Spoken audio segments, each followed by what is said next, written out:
It's like, all right. Can we put the phone on Do Not Disturb? So, you know.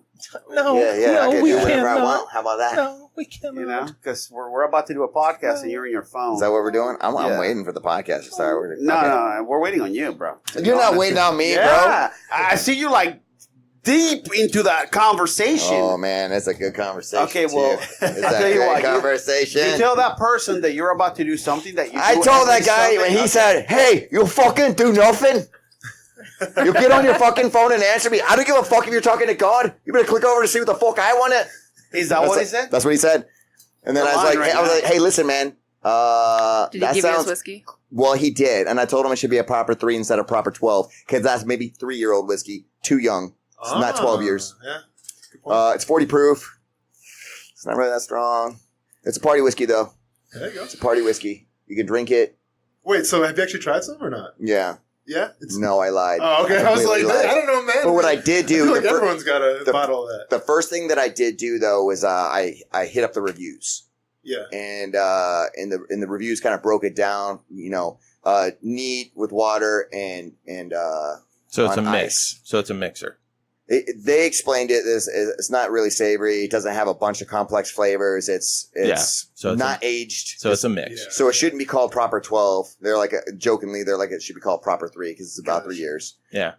That's the same thing with like the rum downstairs. Like I've got like Kraken is a mixed rum. Yeah. Straight is garbage. His is a mix too. His is a wheat and bar. But you use it in more mixed drinks. Oh, mixed drinks, yeah. Whereas my Richland rum and stuff like that is a good straight rum. I like how they broke it down. They equated it to a party drink. It's not something that you're going to be sophisticatedly sipping on over the whole night. It's something that you get trashed with. It's going to get your job done. Yeah. But it's Mad Dog. It's pretty pricey though too, isn't it? No, and that's another thing too. Is why it's very inexpensive. A bottle is $25. Oh, okay. I thought it was like $100. Okay, never mind. No. So it's very inexpensive. It's a party drink, and I think that's good.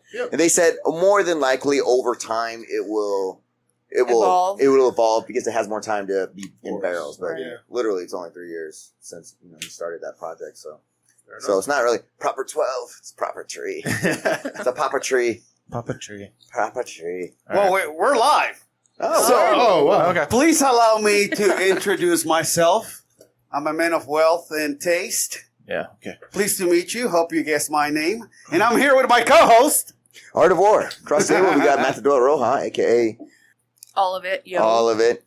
Sherry Arnold. We got Austen Lane across the way. Thank you for coming back, sir. Really appreciate you. Yeah. Thanks for having me. It's always a pleasure. Hells yeah. And then... Yeah. All right. So just to pre-warn you, there's going to be a lot of that stuff because he found himself a soundboard with samples. And then across the board here, we got producer Chris. Hello. Hey, Chris. Guy, it feels like... Yeah, there it is. Yeah. I'm crashing through the second floor here. Landing on the wiener dog. I don't know how that happened, but... Oh, my God. It's great. Yes. We got a soundboard. That's my new toy. Yeah. Sorry, guys. But we were talking about what? Whiskey? Whiskey. Connor's whiskey. Yeah, well, let's just jump back a little bit. So I didn't even really know. I mean, I knew about it. I didn't really know about it till that press conference. Who saw the press conference? I saw. You saw it? Did you like it? For entertainment. For entertainment purposes, it was cool, but it was a little cringeworthy for the fact that there wasn't a crowd there. No. So like everything that Conor was saying was just he was kind of saying to himself with no reaction. Yeah. So that was kind of weird. Yeah. I thought. I think he's a genius because he's like, even though there's no crowd there, he's gonna act that way, do that way because he knows everybody watched that thing. Absolutely. And he's selling a fight, bro. He's selling a fight, and he's only doing that, which I like. Well, and let's be honest too, with his opponent, Conor's basically selling the fight for 2 of them because it's not like Khabib's really that much of a talker. No. And I mean that's just kind of style, Yeah. So Conor's got to almost go above and beyond just to try to sell this fight, even though I mean their skill set should speak for itself. Yeah. But at the same time, we kind of live in a world of entertainment. People want to be entertained, so I feel like Conor's trying to go above and beyond with that now. Totally, absolutely. Oh man, he controlled the whole thing beautifully. He should have dissed himself too, just to sell the fight better. He'd be like, "And now I'll be speaking as Khabib."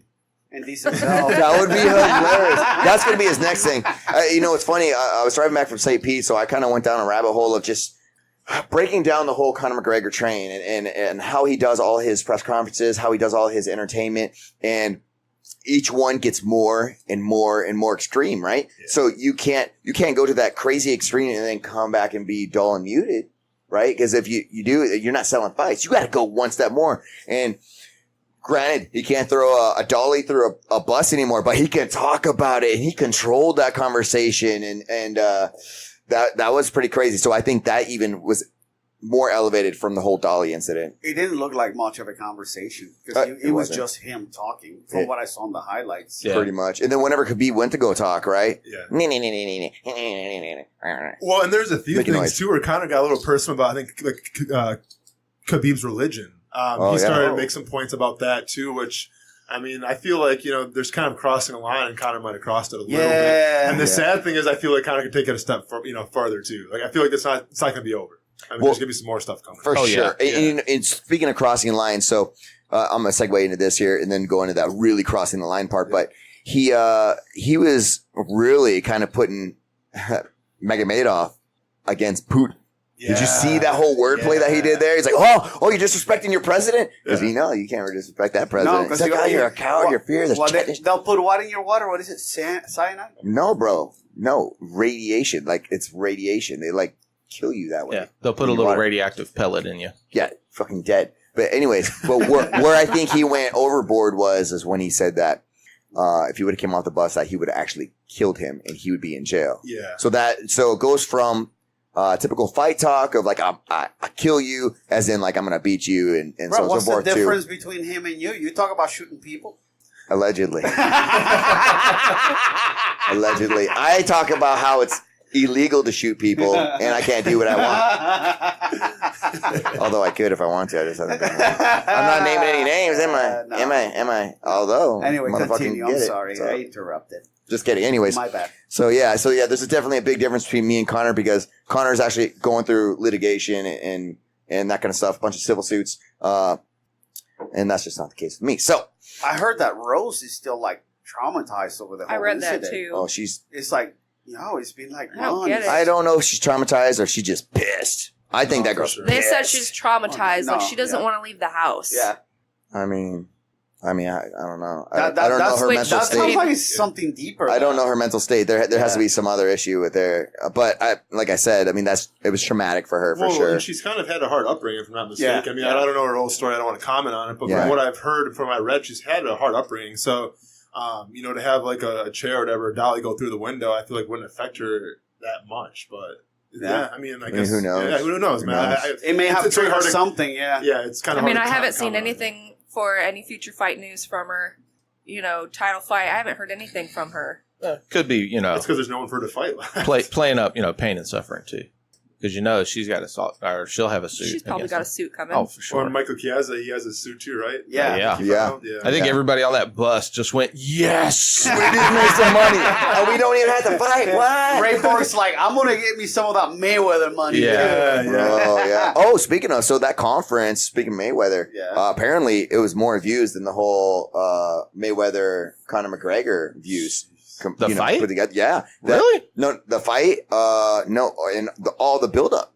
No shit. There's more people watching that one conference, than the whole build-up. Well, you got to remember, Floyd is a U.S. product. He's a U.S. boxer, and now you have a country like Russia following Khabib.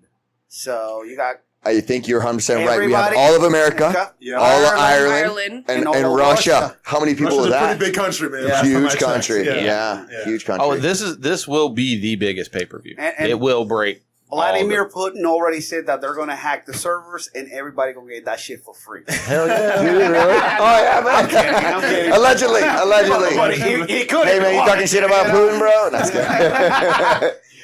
Putin's the man. Man, that was so, don't kill me, please. That was so funny, dude. But yeah, man, I think that's going to be a fun fight, and I know the odds makers has it Khabib to win by a pretty strong percentage, but oh crap, man. We were talking about it before you got here. Oh yeah. What'd you guys say? No, I said, Conor's got better stand up, way better than Khabib's, and Khabib's ground is way fucking better than Conor's. So it's whoever's gonna.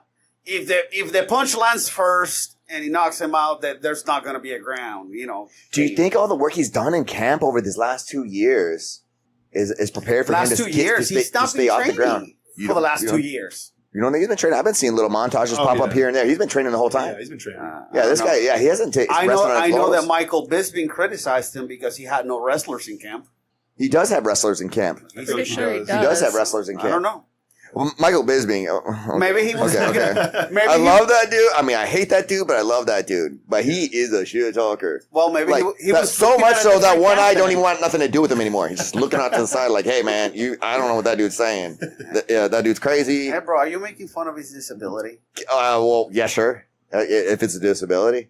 I would say so. If that's his disability, I'm making fun of it. Well, if he's looking east, but he's really... What I'm saying is his eyes even rejected him a little bit. It's a little bit. Shots fired. Nah, dude, I like Michael Bisping. He's a great entertainer. I think he's a great analysis. I like the way that he fights. And breaks down fights really good, too. Not the way that I like the way that he fights as that he knocks out people and do all that stuff, but man, that dude is tenacious, right? Man. He really is. Like, who gets knocked down is supposed to lose like that, although Dan Henderson did beat him that second. Kind of putting England on the map, too, when it comes to MMA. I mean, you have, Dan Hardy as well, but I feel like Bisping was kind of the main dude to put England on the map. Totally. Absolutely. Yeah. Dan Hardy's cool. He's a great character.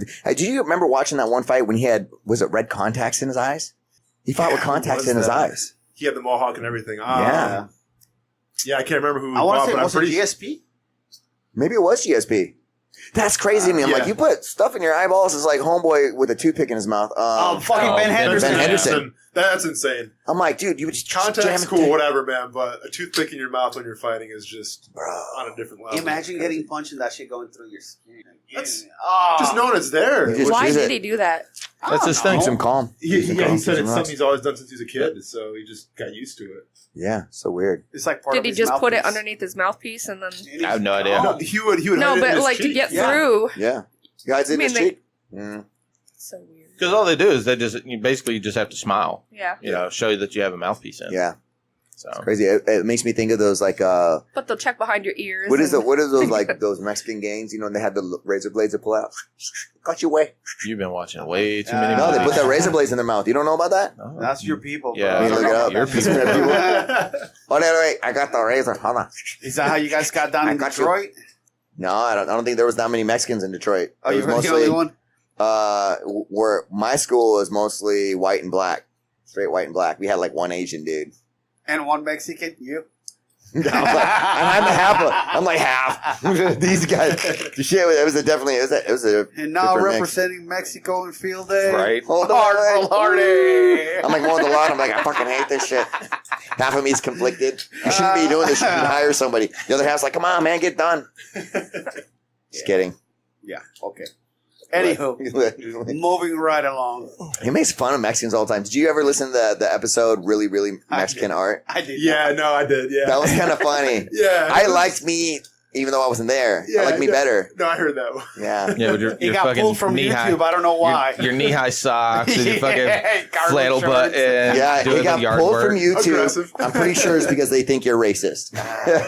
Is that what you think happened? I think so. I think somebody complained about it. I'm pretty sure. I mean, unfortunately, that's the platform now. It's very easy to get pulled from there. We lost all that sponsorship money. I know. Damn it. We almost got a cup of coffee. Yeah, almost got a cup of coffee. So crazy. Going back to McDonald's to eat now. Can't have that filet mignon. So yeah, Dan Hardy, Conor McGregor, Khabib. Man, that's going to be really cool. That's going to be real cool. I think if he's able to say, yeah, man, it's going to be an issue because, what was it, Johnson? What was that guy's name? That fucking Michael Johnson. Michael Johnson rocked Khabib so hard, man. And then he had to, work through it. So if he can go through that storm, ooh, that's going to be hard. It's like I was kind of talking about earlier. I think with this fight with Khabib, he's got to take some hits to get somebody down.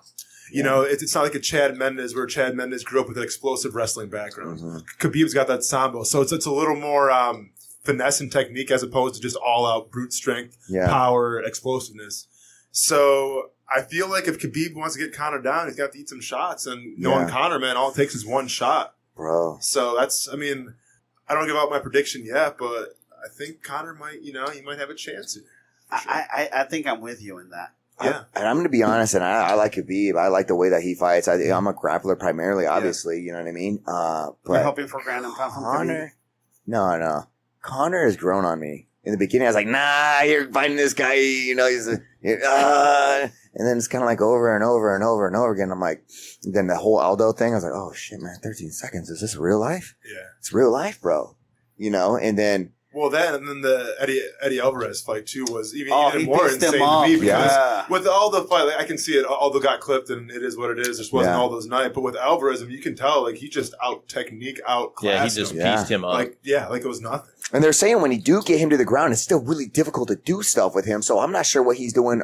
That would be a feel thing. Like invisible jujitsu, right? You can't see what's really going on down there, but there's certain feels. And again, I watched some of his breakdown, his counters and stand-ups and all that stuff from getting taken down. And as they're breaking it down, I was like, oh, yeah, that's legit. Yeah, okay, that looks good, you know, and I'm just taking the experience that I have. And I'm like, yeah, I can see how that works. You know what I mean? And so, yeah, it's going to be interesting as far as that goes. But, man, if he knocks out Khabib, handing him his first loss, yeah, he's got a 4-inch advantage, 4-inch reach advantage. If 4-inch, I'm like, well, let's be specific here. Yeah, 4-inch reach advantage. Well, it's not a proper 12. If he beats Khabib and Tony Ferguson beats Pettis, that's going to be the next match. Dude, I think that'd be a great match. That's going to be awesome. That's going to be fire. I think it's going to be more of an explosive match. I don't see Khabib coming out, like you said. Yeah. It's not going to be an explosive exchange back and forth. It's going to be explosive to explosive.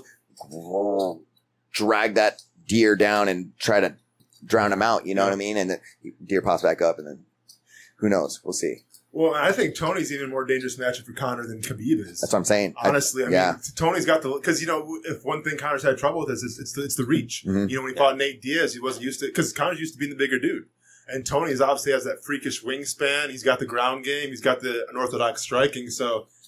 Conor and Tony, man, I think is going to be a crazy fight. That actually happened. It's been said that Tony cuts down from like 190. Yeah. So. Yeah, Tony's 76-inch reach. That's two more than McGregor right from the get. Well, I'll tell you, I was in California and I got to hold the belt with Tony, and he's not a big guy. Really? He's not a big guy. No? Like, when I was next to him, I was like, no, you're not that big. Well, that's because you're his weight, bro. That's like you got to remember. They're fighting at 155. I know, that's what I'm saying. I was like, he's not that big. Yeah. That's like from a you to me. What's that from you to me? 190, 155. Yeah. Well, I'm not 190 anymore. You weigh 155? I'm not 190 anymore. 180? 180-ish. I think we need to do an intervention with Sherry. What? 155? Leave me alone. In all the right places. Don't worry, Sherry. Don't you listen to him. Kidding. Don't you listen to him. I'm kidding. But yeah, no. But Tony, man, I think that'd be a great fight. Yeah. Man, that's how I want to see it. I think you're absolutely right. I want Conor to beat Khabib, and I want Tony to beat who's he fighting? Pettis. Well, Pettis, yeah. I think he has a strong chance of beating Pettis. Yep. And then them two fighting. Well, Pettis looked good in his last fight, but you know, it's like it depends on what Pettis you get. Yeah. It seems, you know, because he'll have like 2 or 3 fights that you're like, fucking what world happened? beater. Yeah, and then on a Wheaties box. Yeah. And then he'll come out and he's on fire. You're like, oh shit! Yeah, I love when he's on fire. Pettis, even on those, I guess you would call it lackluster performances, I think he's fun to watch. No, he is. He's just fun to watch. He's I'm very just saying, dynamic. when he's on fire, he's like, watch out. You know, you're not going to be able to stop him. Yeah. Well, and let's see, you got Lewis is fighting, so hopefully he'll put on it. Oh, Derek Lewis. He's fighting Volkov. Yeah, so hopefully he'll put on a better show than the last fight. Well, apparently he's been getting treatment in his back in Germany. Oh, really? Yeah. Okay. So Is it the Dennis Siver treatment? How's this work? Just kidding. Actually, I don't know. You would know about if it. you don't know, I did get a chance to go train with Dennis Siver, not specifically for him. As a matter of fact, I didn't even know it was him. I'm going to be honest. Does he have black hair? No, he's bald. Oh. He was bald when I was training. Oh, okay. Real short hair. Anyway, well, he had like it was like a crop top. Anyways, so I went over to Alliance in Frankfurt, and I was training over there. The main instructor's name is Henry. Super nice guy. German cat, bunch of Russians there, so on and so forth. And so everybody is partnered up, and it's a huge class. Man, I'm telling you, this is the most brutal training I ever had. Most brutal. I've been a lot of schools. And so this guy, he's in the gi, purple belt, kind of stocky, short dude. You know what I mean? Didn't think anything of it. Me and him are working with each other, and I was like, hey, have you done this, that, and that? And he's like, yeah, I'm in the UFC. I was like, oh, really? That's great. When you fight in the UFC? He's like, well, I fought in there 8 times now. You know? I was like, oh shit, what's your name? He's like, Dennis. I was like, oh, Dennis what? Dennis Siver. Oh, Dennis the Menace. Never heard of him. Never heard of him. But I'm not. I don't follow the UFC like that. Obviously, you know what I mean. Maybe I should have known. But he was a great role. He was a very awesome partner. You know what I mean? And then I saw him after class doing his training. Spinning back kicks all bro. day. No, yeah. The spinning back kicks. on tap. Then what they did is they circled around him. It was like, dude, it was a sharks and minnows, bro. Like, dude comes in. He just takes him down. Another dude comes in. Takes him down, submits him, just back and forth. Just like coming from all sorts of things. It was great. It was a beautiful training session. I was really happy to see it. And then he was fighting Sideropoulos. That's who he was getting ready for, 10 Planet guy at the time. And so I was like, oh, I mean, I like 10 Planet, but I really like this guy because I got to train with him, you know what I mean? And he was a cool cat. And so that fight went that way. But when he fought Conor McGregor, man. Oh, yeah, he got work. He got work, but not only just that, but verbally worked. Verbally worked. That guy is brutal. Yeah. Brutal. Yeah. Bro, you got to. I saw it. Sure. Anyways, that's hashing up the past. Now, I was saying last week, I don't think I said it on podcast. I think I told Walla, but I stumbled on to, you talk about training, brutal training. Tiger Muay Thai, they put up their, basically, I guess once a year you can go there with a chance to win basically a scholarship to fight on Tiger Muay Thai's team. Mm-hmm. So it's a huge undertaking. It's a week-long process. And it's about all the videos are like an hour and a half. And watching the training that they do at Tiger Muay Thai, it's like, fuck you. Yeah, the Tiger Muay Thai, it's cool. I follow them as well. Holy shit, man. They're one like spar day where everybody's, they're going up against Thai fighters, hitting pads, but the fucking pads are hitting back and they're taking legs out from you. I mean, you go to throw a kick and your legs are gone. And it's 2 hours of just basically getting fucked up by Thai guys. And it's like, fuck this. It's interesting. They still spar different than actually. I think we're starting to spar like they do, coming from like Smash Mouth schools, which is not smart. They didn't do.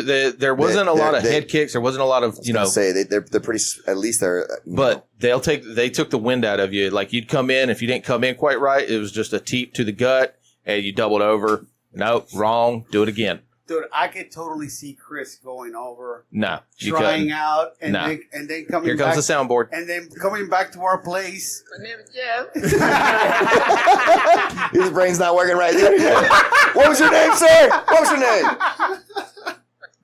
My name is Jeff. Oh, nice to meet you, Jeff. You're no longer on the boards. Nah. You're no longer on the board. Sherry, warming up. I could throw leg kicks all day long, but if they want me to go any higher than that, I'd be like, that ain't happening. Sorry. You got to lift. I can maybe, You're working on it, buddy. It's a process. It's getting up process. There. Get you right. Getting up there. I'm still mad I had to go up for the hurricane this week because I was the week before I enjoyed myself because I got to train a lot more than I had been lately. And then I got to go up and handle that shit up in the... How was it? Everything squared away? Okay. Yeah, everything's fucking floated away. Floated away, yeah. Dude, it's horrible up there. We had two North Carolina, I call them refugees. They came down and trained with us. Yeah. Down here. It was cool. I was telling him where we stayed the last night. I finished up. I worked basically 2 16-hour days to get my shit done. We were able to come down 95 and get to where we stayed that night. So I actually had one of our other guys like, hey, come stay this hotel. This is where I'm at. Let's get here. So 95 was open all the way. It was fine. But then the next morning we were leaving, and as we were coming over the overpass, they had already shut down 95 north again. Yeah, heading all north. The way around, eh? No, luckily it was at that exit. So I'm heading south. Yeah. If you were heading north, you were getting off there. Forget about you. And I saw somebody, one of the guys sent a picture to our email from Saturday morning, and the water was, I'd probably say, at least 6 foot higher than it was when I left. Yeah. So yeah, there's towns that are just gone. They're flooded out. Yeah. Bridges gone. So I mean, it is. There's not, from where I was. Now, granted, I wasn't in Wilmington. I was further inland, but the problem with my area was there was 5 rivers and creeks and stuff like that. So I had to leapfrog all around it because they're all flooded. Yeah. But I didn't get a lot of wind damage, but it was just, the flooding was horrible. Well, my head coach actually owns a school out of Wilmington, and I messaged him. He said he's good. Everything's good to go. I'm going to message him again, see how the school is. But, yeah, man, that's crazy. We're going up there November 10th. We got a whole belt ceremony testing and all this other stuff kind of going on. And, Man, I hope everything's okay over there. They should be rebuilt by that time, right? It'll be cleaned up. I mean, there'll still be some rebuilding. But I mean, dude, there's bridges. I mean, there's legit bridges gone. Like major bridges on 41 and stuff like that. 40 looked like a river. Yeah, it was. You got to call the engineering. 40 was that picture I sent y'all where y'all saw the box truck and the other truck that was going off the side. That was 40. So crazy. That was 40, 12 miles from where I needed to go. To where they said that it wasn't closed. That was supposed to be open. What was the name of this hurricane again? Florence. Ant flow. That just doesn't. That doesn't. Not the most intimidating. No. Well, and how pissed was I? There was a Hurricane Lane like 2 weeks prior to that. They kind of fizzled off to like a tropical. All right, here we go. Fuck the lane. Yeah. Nope. Tropical depression. Kind of fizzled out. By the way, guys, I think we owe Anderson Cooper an apology. Well, no, I saw him dealing in lava, dude. So I mean, that's fuck that guy. Well, he was telling the truth, and we were marks basically. Oh yeah, everybody was. You guys are marks. Yeah, I just laughed. So no, I'm kidding. Anyway, Anderson Cooper, we're sorry. You deserve donkey of the. Yeah, we apologize for calling you a dipshit. I still a dipshit. Well. Cool story, bro. Yeah. Now the one thing I did learn was I think they're getting ready to start trying to redo the hurricane classifications. They're going to revisit them because whenever Flo came, it landed as a 1. Right. Yeah. So not a lot of people left because same thing like we see a 1, we're like, fuck, that's afternoon thunderstorms. I'm not going anywhere. But it was slow moving in the amount of rainfall that it dropped. That thing was 3 miles an hour. Yeah. So they're looking at probably trying to do because nobody left because it's a 1 big deal. Well, the water the flood. people that came down here, they told them, hey, if you live here, here, and here, you need to get out. Oh yeah. Well, they were going through loudspeakers. Like I said, in the areas I was dodging, military convoys, and I had to get escorted by the fire department through a couple places. Yeah. But they were going back through. Did you tell them about your firefighting experience? No. You're like, hey, you're a firefighter. I did firefighting. It was funny though because one of the guys that escorted me, they escorted me with a tanker truck. They gave you escorts too, man. That business is great. Well, I had my letter that let me go. Did you have to pay? How's it work? But they just listening to them talk to me because they were volunteers and they were young. Yeah. And just listening to them talk to me, it's like, yeah, man, we train for, structure fires and MVAs. We don't ever do this water rescue stuff. And just listen to them talk and talking to me in 10 codes. And, did they call you sir? Yeah. And I was like, stop it. Come on. Hey, sir. Cool story, bro. Cool story, bro. I can already tell. I'm going to love that thing. Cool story, bro. I'm very impressed so far by yeah, doing it, man. My name is Fred. Hey, all the buttons so far have been for Chris. Is very official. I'm waiting for him to find one for Sherry and me now. I'm like, oh, man, I hate it. It's going to be some sort of Mexican one. Listen, I don't have all kinds of stuff in there. All I can do is work with what I got, okay? Cool story, bro. I just want to know if you can add any, because if you can add any. I don't know. If you can add some, we need to at least add to try it out. This thing looks so cheap, it's not even funny. It looks like those old school arcade buttons. Actually, it does. It says upload a sound. There you go. So we'll have to play around. We'll have to get the tried out guy.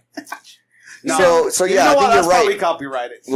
Austin, I think you're right. We should update the names to something more scary, like Reaper, or you know what I mean? Yeah, something like that, like something that makes people leave because they're scared. Yeah, or holy shit, you better get out. You guys see now? I posted it because it pisses me off. But the lady rescued 27 animals. She got arrested, and she got arrested. Yes. What? Yeah. Because she didn't have a permit. Yeah. She didn't have a permit for administering medicine. Shelter. The thing I said because she had an unlawful shelter. You know what, man? It's really hard to jump. What kind of medicine was she administering? This is the deal. It's Turbidol, stuff like that. It's really hard to jump in on that conversation because there's so many different sources. We don't know which one's right. So I don't know. Either why way, she got arrested for helping animals. Yeah. It doesn't matter what she's. Well, first and foremost, let's hit the root problem. You shouldn't leave your fucking animals. Make a plan. That's your family, right? For 2 weeks. Yeah. Make a plan. You saw my post too about that dude that had 6 dogs. He left them in the kennel. Yeah, they could have drowned for sure. No, so I heard new stories on that one. They said, well, the owners got rescued at the same time. There was a medical issue. I don't fucking care. I just don't. Yeah, no, it's bollocks, you knew man. that thing was coming. But that lady definitely shouldn't have been arrested. Who should have been arrested is the owners for that's neglect and wreck. And I believe Florida now has it a felony if you abuse animals, and that's a blatant, country. That's a blatant. Is it country now? I believe there is blatant abuse, man. Well, that should be abuse, absolutely. There's like a sex offender list. There's an animal abuser list now. Word. Word. You cannot own an animal if you're on that list. They haven't passed it yet, but it's in the works. Yeah, they're trying to make it. You can be put on a list now for animal abuse, but they're trying to make it to where if you are on that list, then you basically, if you go to buy a pet from a pet store, they would actually have to run a check on that your name, to see if you. I think that if an animal was rescued in a hurricane or a flood or anything like that, and they have a chip, that they do not go back to the owner. Well, I mean, who knows where they go? Yeah, I mean, where do they go then? I mean, who knows? But yeah, that's a crappy subject. I hate breaching those subjects. Wallow, I know you posted on your Facebook because they're egregious, man. People need to know about it. But like the dudes that cut that puppy's ears off and the dog's like smelling his ears on the ground. I was just like, what the fuck? It just ruins my day, really. But, horrific. But it's like, if you don't share it, then nobody has any knowledge of it. Yeah, I know. Well, when y'all shared... you have to share it so you know, hey, these motherfuckers are doing this. Yeah, when y'all shared it, I went to the local news in that area and was reading the story, and that's what she got arrested for, was for the unlawful administration of medicine, basically. Practicing veterinary care without a license. So it wasn't for the shelter. because the animals, you know. But that's the thing, that she was like, look, I had 2 sick cats, I had a sick dog. Do I take a chance on them spreading it to everybody else, or do I actually treat it knowing what I know, do the best I can in the situation?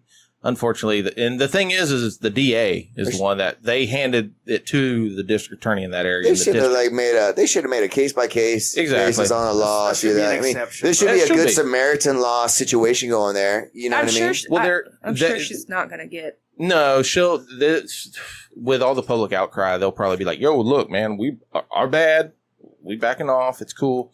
There are but good nothing Samaritan happens to the owners. Yeah, no, nothing will, most likely. Horrific, man. But I know there is good Samaritan law, like for people, like right. if you have a CPR card and you do stuff like that, if you do your best practices and you try to do the best you can to help somebody in a medical situation, and it fails, or they still die, they can't, or they live and then sue you because they have DNR hidden somewhere. Hey, yeah. Well, what the hell? I didn't know. Tattoo it on your chest, bro. Well, they did that, and they had there was a guy that did that. He had DNR tattooed on his chest, but it wasn't in his records stating DNR. There you go. So, yeah. Well, maybe they thought he said GNR. No, it was... Welcome to the jungle, baby. You're gonna die. Love it. Well, let's jump in on Austen. Hell yeah. Man! Oh, what's up? Dude, since the last time... Okay. Yeah. Let's do a small little recap in case people don't know who you are or whatever. All good. So, MMA fighter. Well, you say you're going back, right? I'm going back. Listen. Right. He's giving him his intro. Oh, okay. So, hold on. Pro football player. Yes. There you go. Big pimping. So, doing all things. Left football. There we go. Crowd's going wild. Crowd's going wild. MMA fighter. First round knockouts. How many fights? How many first round knockouts? All of them, right? So, yeah. And then we had one small hiccup, and that was during Contender. Dana White's Tuesday Night Contender Series. Yep, the Tuesday Night Contender Series. Didn't go your way, but that's okay. Not even close. That's okay, man. Listen. Let's talk about it. Let's talk about it, man. Well, let's talk about it. Let's talk about it. Hey, that whole "let's talk about it" makes me think of Machine Gun Kelly trying to go after Eminem. and then Eminem comes back and fucks that dude up. Yeah, no, dude, rebuttal on, and here's a little bit of extra for you, Sonny. You know what I mean? But anyways, so small hiccup. Yeah, I saw the fight. Yeah. Obviously, it wasn't very long. I couldn't really do a whole lot of analysis on it. Mm-hmm. I think you're doing a whole lot of movement. You were, to me, a little bit more rushed. Absolutely. And not as composed as you normally are. True. And that's a fair assessment. And I think it mostly is because he's a very intimidating opponent, definitely heavy-handed, super strong guy. Mm-hmm. And I think maybe that big stage too, maybe?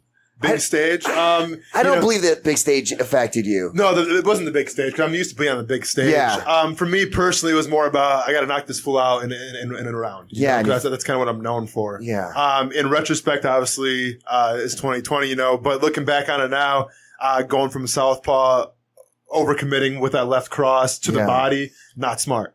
Yeah, that small pivot step in counter. Yeah, exactly. I mean, if you watch the film, and I've only seen it a couple times, but I remember it happening. Like as soon as I got KO'd or whatever, I got back to the locker room, and Matt, my coach, like, "What'd you do wrong?" I'm like, "Oh, I can tell you exactly what happened." Yeah. So basically, what happened is I went southpaw because I figured I'm comfortable from southpaw just as much as I am orthodox. So I wanted to give him as many looks as possible because he was new to the game as a professional fighter. Mm-hmm. So I wanted to kind of overwhelm him. It was kind of what my game plan was. Yeah. Going into it though, when I threw that straight cross to that body, I straight up overcommitted.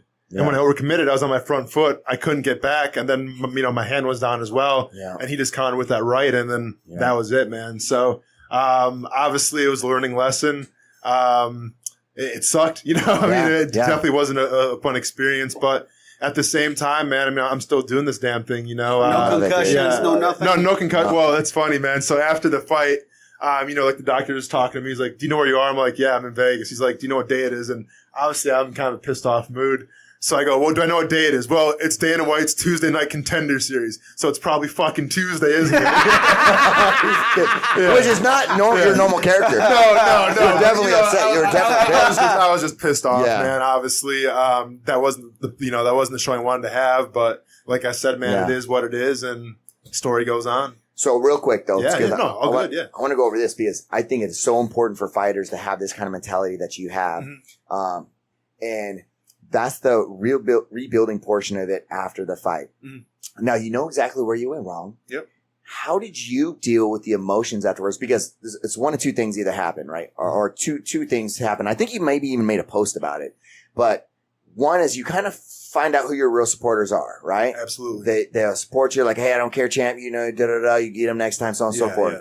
You have people that are like, I don't want to reach out right away because, still really fresh and you don't want to hash it over and over again in the beginning. And then those are like a lot of my really good friends too, because they kind of know my personality. They kind of knew what was up. So yeah, that was actually a lot of my friends. And then the third one, and that's how I was. I was like, man, I'm not going to hit him up. He's already getting overwhelmed. Yeah. God damn it, I fucked up. Yeah, well, were you one of the firsties? Right away. But Wallow was such a caring dude. I turned that shit off. I'm like, he's such a caring dude. Guarantee he's texting me right when it happened. And actually, I saw that. I mean, I didn't. Obviously, after the fight, I didn't go on social media. I went on Twitter and I said something right after, but then I just kind of turned my phone for a little bit.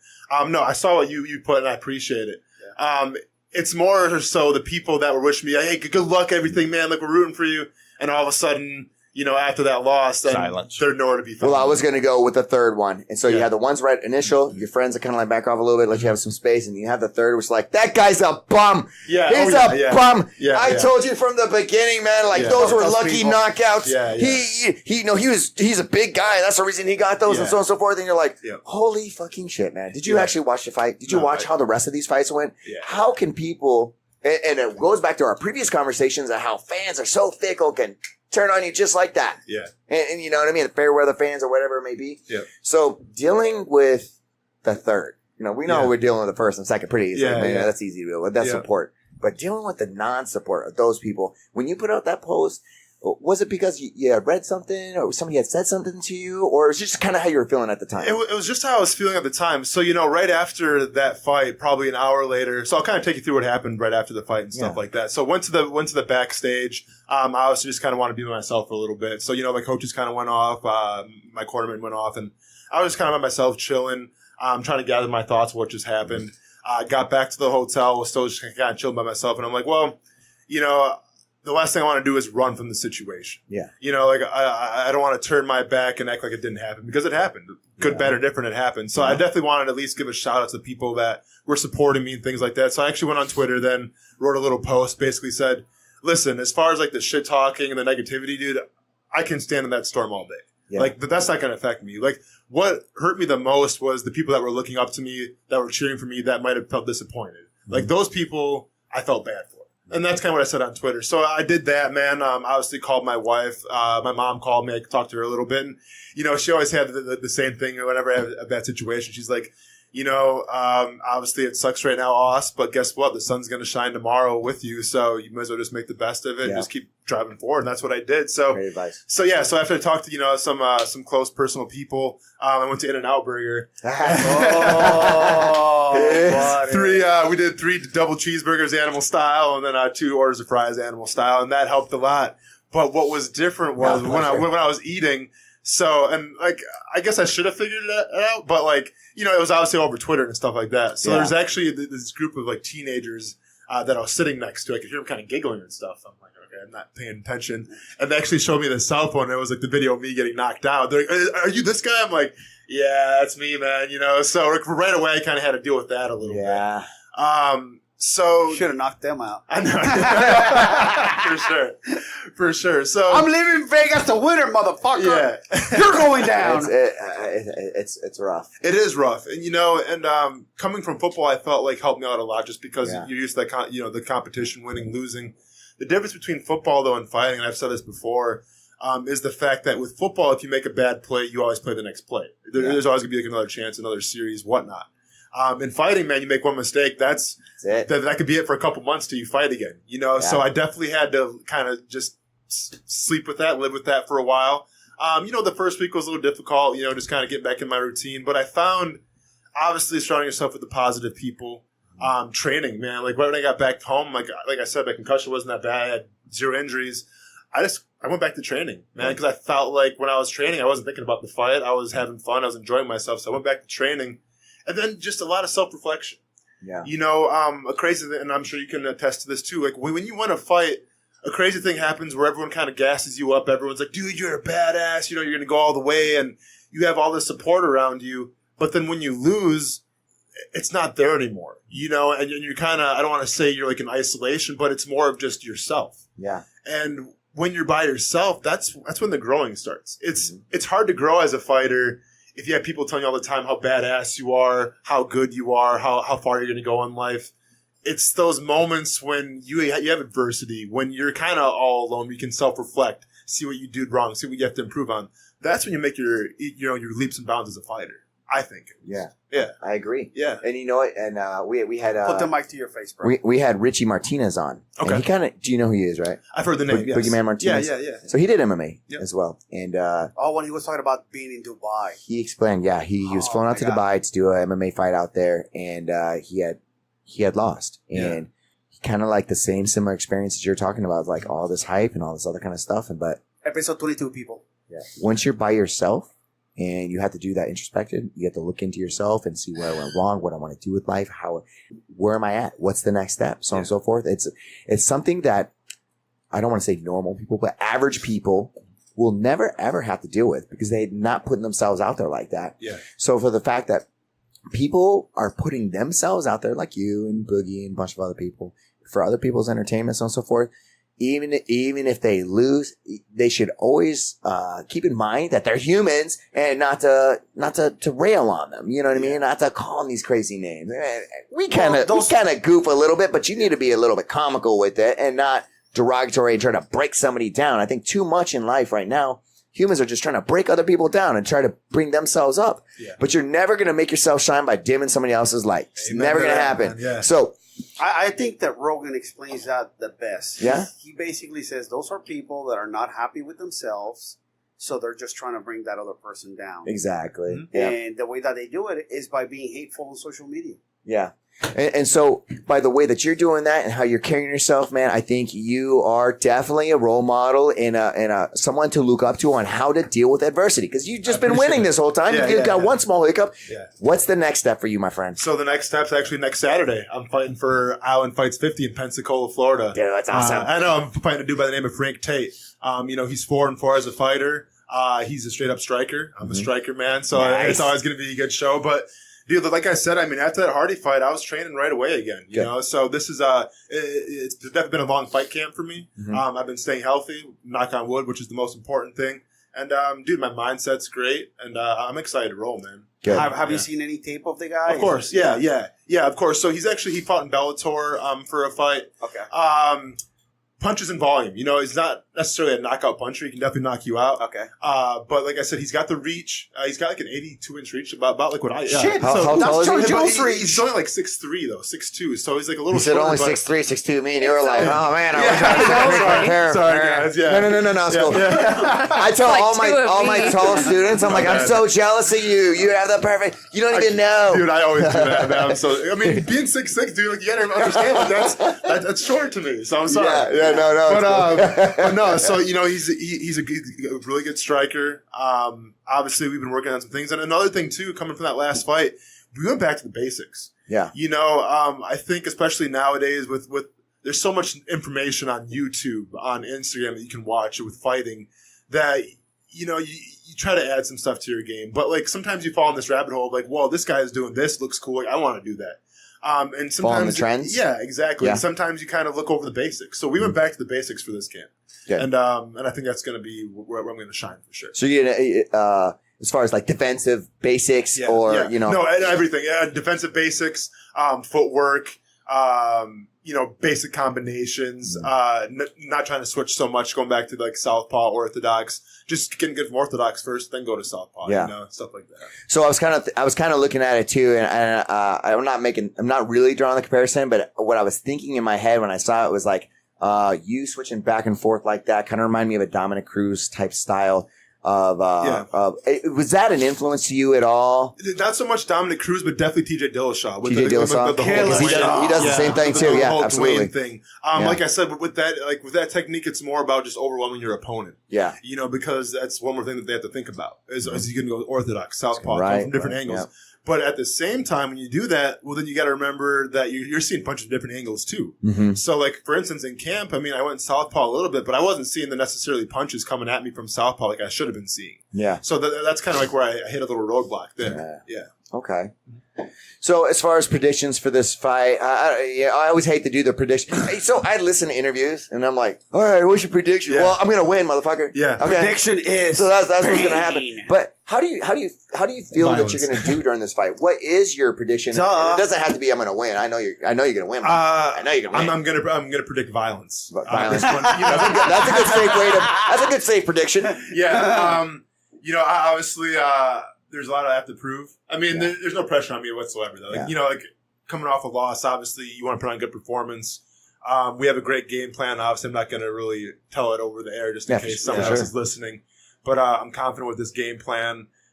You see the holes. I see the holes. I've been going over some new techniques and stuff. Like I said, just going back to the basics. Mm-hmm. My striking's as good as it's ever been, if not better. Good. Confidence at all-time high. So, awesome. I'm predicting violence. Good. I've been watching you the last couple of weeks training because I've been at the yard and you've been at the yard. And that's been another thing, too, is a cross-training. We've been doing a little more cross-training with this camp, which has been good. Just seeing some more looks and everything, feeling some more bodies. So that's been good, man. Short, semi-tall, because nobody's as tall as you. Trey's like 6'3", 6'4". He's pretty tall. True. Yeah. Trey's like what, 205 right now? Yeah. Is he 205 pounds now? He's probably like 185, I think. I was gonna say, I don't ever remember Trey being that big. I was messing 185, so he's hitting his man weight then. I was like, bro, where's the abs? Oh, you said that to him? Bro. Of course I'm messing with him. Dude. You know guys are sensitive, man. That ego. Listen, bro. That ego. I know Trey since he's a kid. And yes, he can whip my ass, but hey, whatever. It's a joke. It's a jokey, man. It's a joke. Did you go check out, what was that seminar? Did you go, who was the seminar? Yesterday. Oh, Chris Howder? Yeah. Chris Howder. Did you end up going over Chris Howder? I didn't go to that one. He's chilling. He's got a fight, man, next week. Yeah. Camp's done. That's true. I don't know if he's just going there. He's got a little movement on stuff. Usually, like the Saturday night, I was kind of chill. Like this week will be just because obviously I don't have to cut weight, which is obviously how nice is that? Oh man, that's the best thing. I tell you what, I woke up this morning, I had a nice big thing of pancakes and some sausage. It was just promoters love this guy because when he shows up. Hey, I'm on weight, dude. He's like, I'm on weight. It's on weight. What do you mean? I can't be over 265? Perfect. I ain't even there. I'm not there. Gonna be over how much? Okay, we're good. Yeah, whatever. Nice, man. That's cool. You've been working a lot on your ground game. You've been working your striking, wrestling. Mm-hmm. So I'm super stoked. I can't wait to see you fight. I think that's going to be super, super exciting. Has he been talking shit? Has he said anything that you know of? Not that I know of. No, It's been pretty quiet. Okay. On all fronts. Are you going to be the heel? No, just kidding. I told you so. You know me, man. Like when it comes to shit talking, not that great. I just kind of speak from the heart. I can shit talk, but I have to have a reason to do it. Like I'm not just gonna. Someone to fire you up a little bit. Yeah, exactly. Fire you up. Yeah. You have to have that dance partner. Yeah, they're like, hey, man. I don't like your beard oil, bro. You should try this brand instead. I brought that up because I was over in this place called 5 Points. It's over here in Jacksonville, and it's kind of like where a lot of the hipsters are. Oh wait, or maybe you did get that. Did you start recording? What? The hipster part. Bro, could you please get on the mic? The hipster part. Put the mic like this. Did you report the like hipster you're going to part? suck on Yo, it. I'm not going to suck on I the said mic. like you're going to. I guess it turned off. Well, something happened. so he was talking about Riverside, and that's how he went to the gay thing. There's a lot of Anyways, so I was over in Riverside, and they have a lot of good food over there, man. That's why I like going over there. And this homeless guy was talking to me. He wasn't homeless, but I thought he looked like he was homeless. On the mic, please. But the first thing he said was, when he was talking to me, and we had mutual friends, stuff like that, and I had a beard at the time, and he's like, man, what kind of beard oil you use? I was like, what kind of fucking question is that? I was like, I don't use beard oil. He was like, man, you gotta use this beard oil right here. And he started telling me, I was like, bro, you gotta use a toothbrush, dude. Look, you're missing teeth, man. I don't like to say negative stuff, so I just thought it. And then. That's wrong of you, bro. Yeah, I'm working on myself. Positivity. So. But yeah, man, it's a weird conversation sometimes. I'm segueing into guys talking to other guys. That's a weird conversation to have, man. I think, how do you talk to somebody about their hygiene? And just randomly, and you don't even really know.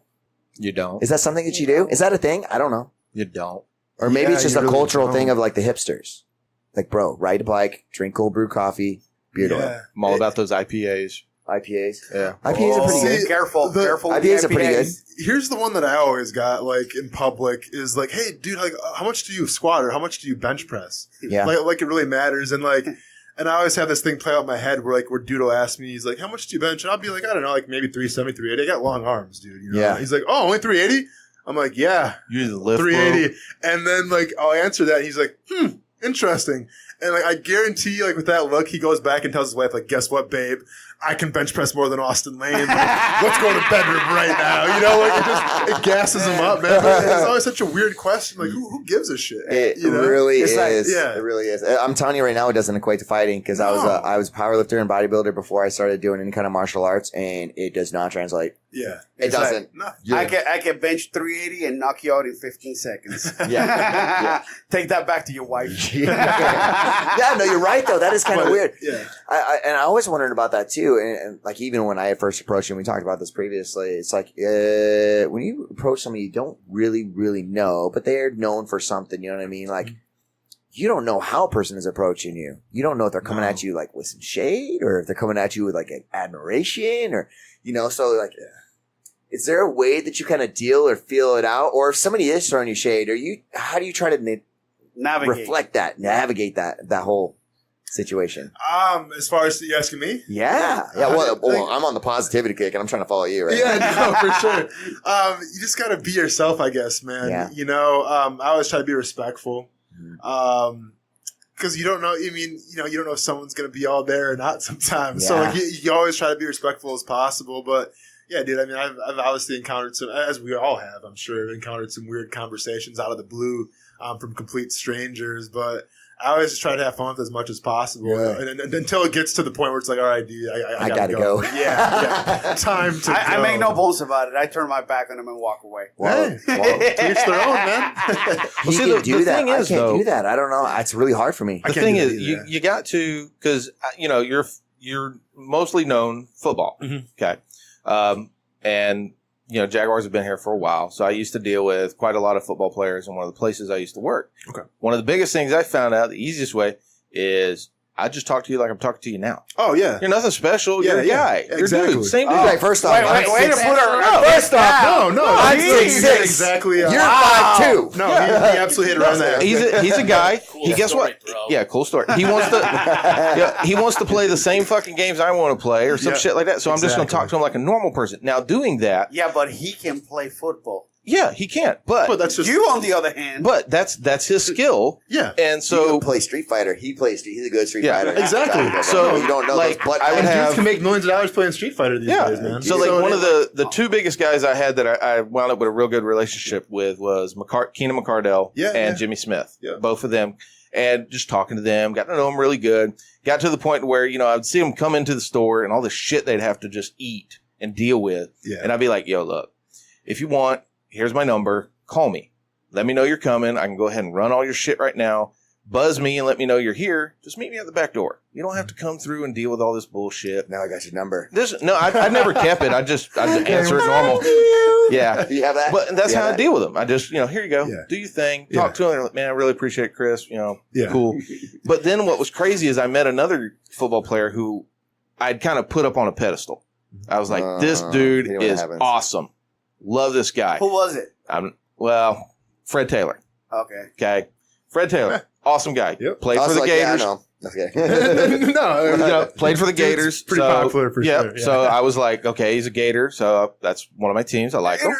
He's like Georgia. And then, he played for the Jaguars. So I was like, oh, awesome. So, you have this idea. And then I got to meet him. And I approached him like a normal person. And he was like, do you not know who the fuck I am? Oh, one of those types. And I was like, yeah, I know exactly who you are. Yeah. But what the fuck? And he was like, I'm a fucking pro football player. Oh, You talked to me. And I was like, oh, okay. That's disappointing. So this is how this is going. Cool. That's horrible. Well, yeah. just go around and look around whatever you want and let me know when your fucking ass wants something. Other than that, piss off. Yeah. And it sucked because I was like, fuck. This is one of the dudes I really like. You give him your number? No, fuck that guy. You're like, call me, bro. We're like, hey, Butterfingers, I'm not giving you my number. Oh my god. Oh my god, Wallow. But then I come to find out by talking to some other people and some people that actually worked around the stadium, I was like, is he always like that? And they were like, yeah, he is a giant ass. And I was like, man, that sucks. Too bad you just didn't catch him on a bad day. Dude, That's what I was hoping. I was like, oh man, no, he's really a cool guy. Yeah. You must have just caught him wrong. But no, like 90% of the people I spoke to, they were like, nah, dude, that's him. That actually happened to me too as well when I was in the league. And I'm not going to name drop the guy because I don't want to call him out. Yeah. Fred Taylor, But- we know. Yeah, I'm not going to do what he did. He was like, oh, fuck it. I'm a nobody. You're a Taylor. You're a But it was a dude in town from a different team. And, as a kid, I had his jersey and everything like that. And I grew up watching him and trying to play like him. And I saw him in the bar one night. I'm like, I'm in the league right now too. So I feel like we're kind of on the same level. Yeah. As I go up to him like, hey, man. We're like, colleagues. Yeah, like we work together, man. I was like, hey, what's up? What team was that? He played. Dude, I'll have to tell him what it was. Screw it. I got nothing to hide, man. It was Sean Merriman. Oh! Damn. You mean Merriman, the guy that... I don't know that guy. What's his going on? name? Maurice just laid out Yes. with a hit? Yeah. Yeah. Bitch. And then Lights out, motherfucker. Oh my god, Wallow. What the fuck? We're talking about we don't do that. What is he going to do? You he don't gonna do punch that. me? You don't do He that. could. But I met Sean, and like he just, he could care less, which is fine, man. Like maybe he had something going on or whatever. But I'm like, hey, dude, I had your jersey when I was growing up, and I guess he didn't want to hear that because maybe he felt a Now little he feels older. old, yeah. So it was just kind of it was a weird introduction, man. I just And it's feel so like, awkward when that happens. You're It's just funny like, thing. I was trying to play him a compliment, like, dude, like I grew up watching you, man. Yeah. Like you're one of my heroes. You're my heroes, but it just was not the case at all. No. unfortunately. He was So- trying to get into MMA for a while. He was, Was he? Yeah. So I don't know what happened, but I think he's an analyst now at ESPN for one of the shows. I think it's called Get Up. Pick one. There's Yeah, 1,000 of that's them on like fucking the ESPN same, now. Yeah. I got to meet some guys, but I never had any real negative issues. Like Chuck Norris. That dude is so shit. cool, man. Is he cool? He's so cool. Yeah, sorry, my voice went high. Yeah, he's so cool, man. I hugged him. Bro hugged him and everything. But he had a flight jacket on, but so when I bro hugged him, like he was really small. He's a real small guy. Well, he's older, he's an action star from back day, karate and stuff. But dude, I was super stoked, man. Super nice guy, man. Talked to me about martial arts and stuff like that. Oh, yeah. Invited me to go train with him and stuff like that. I was like, well, that's pretty cool. But I was in Germany at the time, so obviously maybe it's something that's just like a little, just pleasantries and such, so I don't look too much into it. But it was that was really cool. And another one is Boss Rudin. Boss Rudin is super cool. Oh, dude, he seems like So shit. cool. I've heard a bunch of podcasts with him. He seems like a pretty cool guy. It was so much fun. I was like, hey, man, I don't know. Is there I met Mark Burnell. I actually Briefly. wired his house. Oh, yeah? Yeah, but I was you did work for the cops? No, I was an electrician. Oh. When the Jaguars first came here, I was an electrician. So I did his house, and I actually did Baselli's house, Right. which they were actually cool. But Burnell was one of the coolest. He was fun, and actually Amanda has got to meet him quite a few times. Yeah.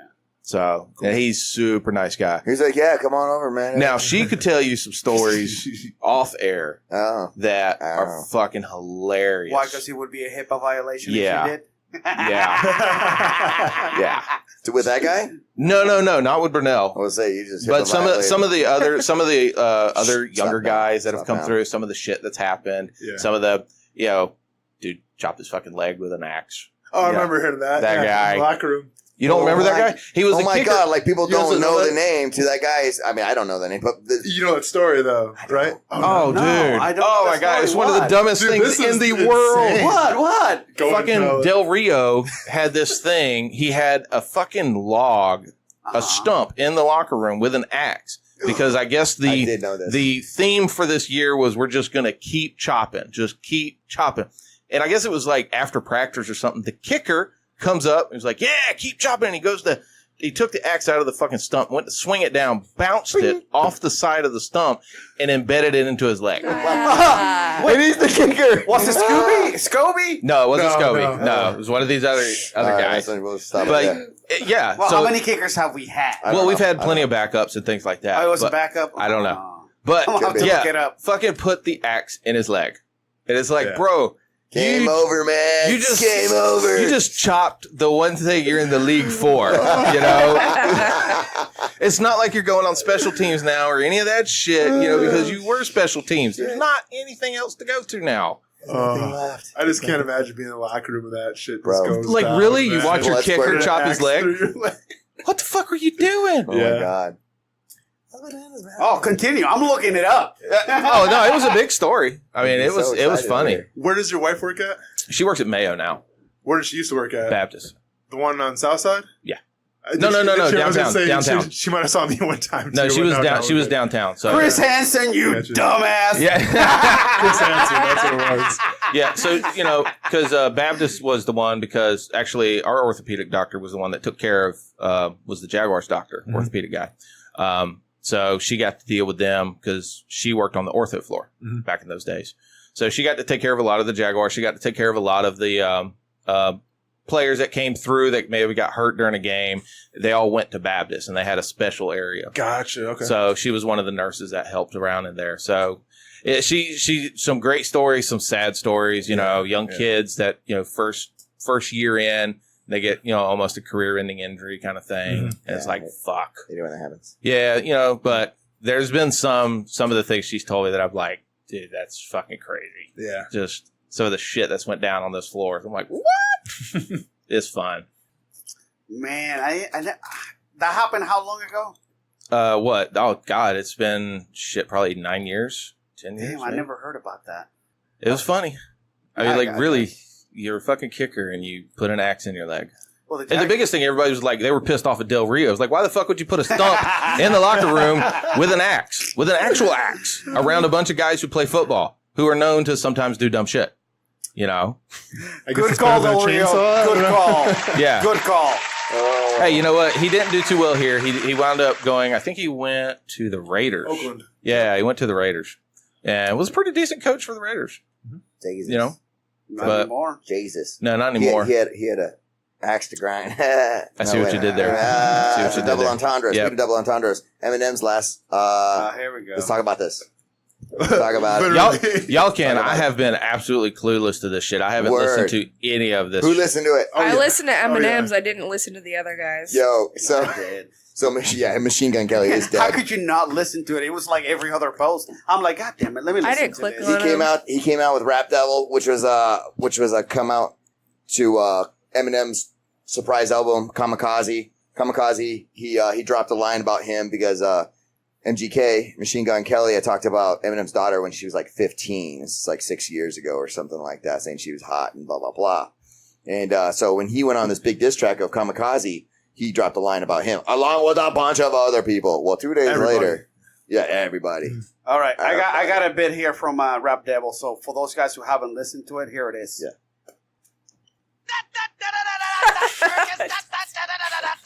I'm telling you, man. This thing's fucking. Yeah, so that's basically on iTunes now. Yeah. so that's basically what Rap Devil sounds like after Killshot. Before Killshot, Rap Devil was actually good, and I was like, whoa, this is actually pretty good. And the guy comes out talking about Eminem's looks and how he's old and not relevant and got so a on and so beard. forth. His Why are you beard so is angry weird. with all Beard's that weird. money? Yeah. Yeah, and he's like, yeah, you're angry, you have all this money, so on and so forth, and blah, blah, blah. And just like 8 Mile, dude, Eminem comes out with a track like 3 days later, and those dates, they're all significant. Like the day that Patrick Swayze died, he drops a Swayze bar on that. A bunch of other different things. There's him playing the Pac-Man game like 2 or 3 days before, which has something to do with that whole deal and Machine Gun Kelly's neck tattoo. And he counters every single thing that he put out there. I mean, I've been watching review after review after review of breakdowns, and it was masterful. It was definitely Eminem of old. Eminem of old, you know what I mean? Well, there's a reason why nobody fucks with him. Like, well, that's what they said. And then actually I went into some of the other beefs that he had with Ja Rule, obviously, which actually Ja Rule. Who's that? Exactly. Another and then Benzino. Nick Cannon too, and Mariah Carey. Yeah, Nick Cannon. Well, they're not real MCs. Those guys are killed. But as far as real MCs go, Benzino, who was a part owner of The Source, which is the main magazine for rap. So if you had a certain amount of mics or whatever, you blew up, you know? And Benzino came at him, I believe, the hardest from everything that I've listened to and everything that was recapped over these breakdowns. And Benzino's talking about like straight murdering him and killing his daughter and all this other stuff. And they had actually never ever met in person. The whole beef is because Benzino was like, well, this is black culture. Eminem doesn't have the same struggle as us. This is for the little guy. This is not for white culture, or this guy, is he a good rapper? He's okay rapper, but he's a guest, basically that kind of stuff. And Eminem is obviously put off about that because he's growing up in the outskirts of Detroit. He had to deal with all the stuff like that, primarily in a black community, doing rap. There's not a lot of white rappers, especially during that time. So it was crazy. Kind of went back and forth. And then one thing that I did learn was that Eminem had a diss track for when he was 15. A what? A diss track for when he was 15 to an ex-girlfriend. His ex-girlfriend was black. His new girlfriend was white.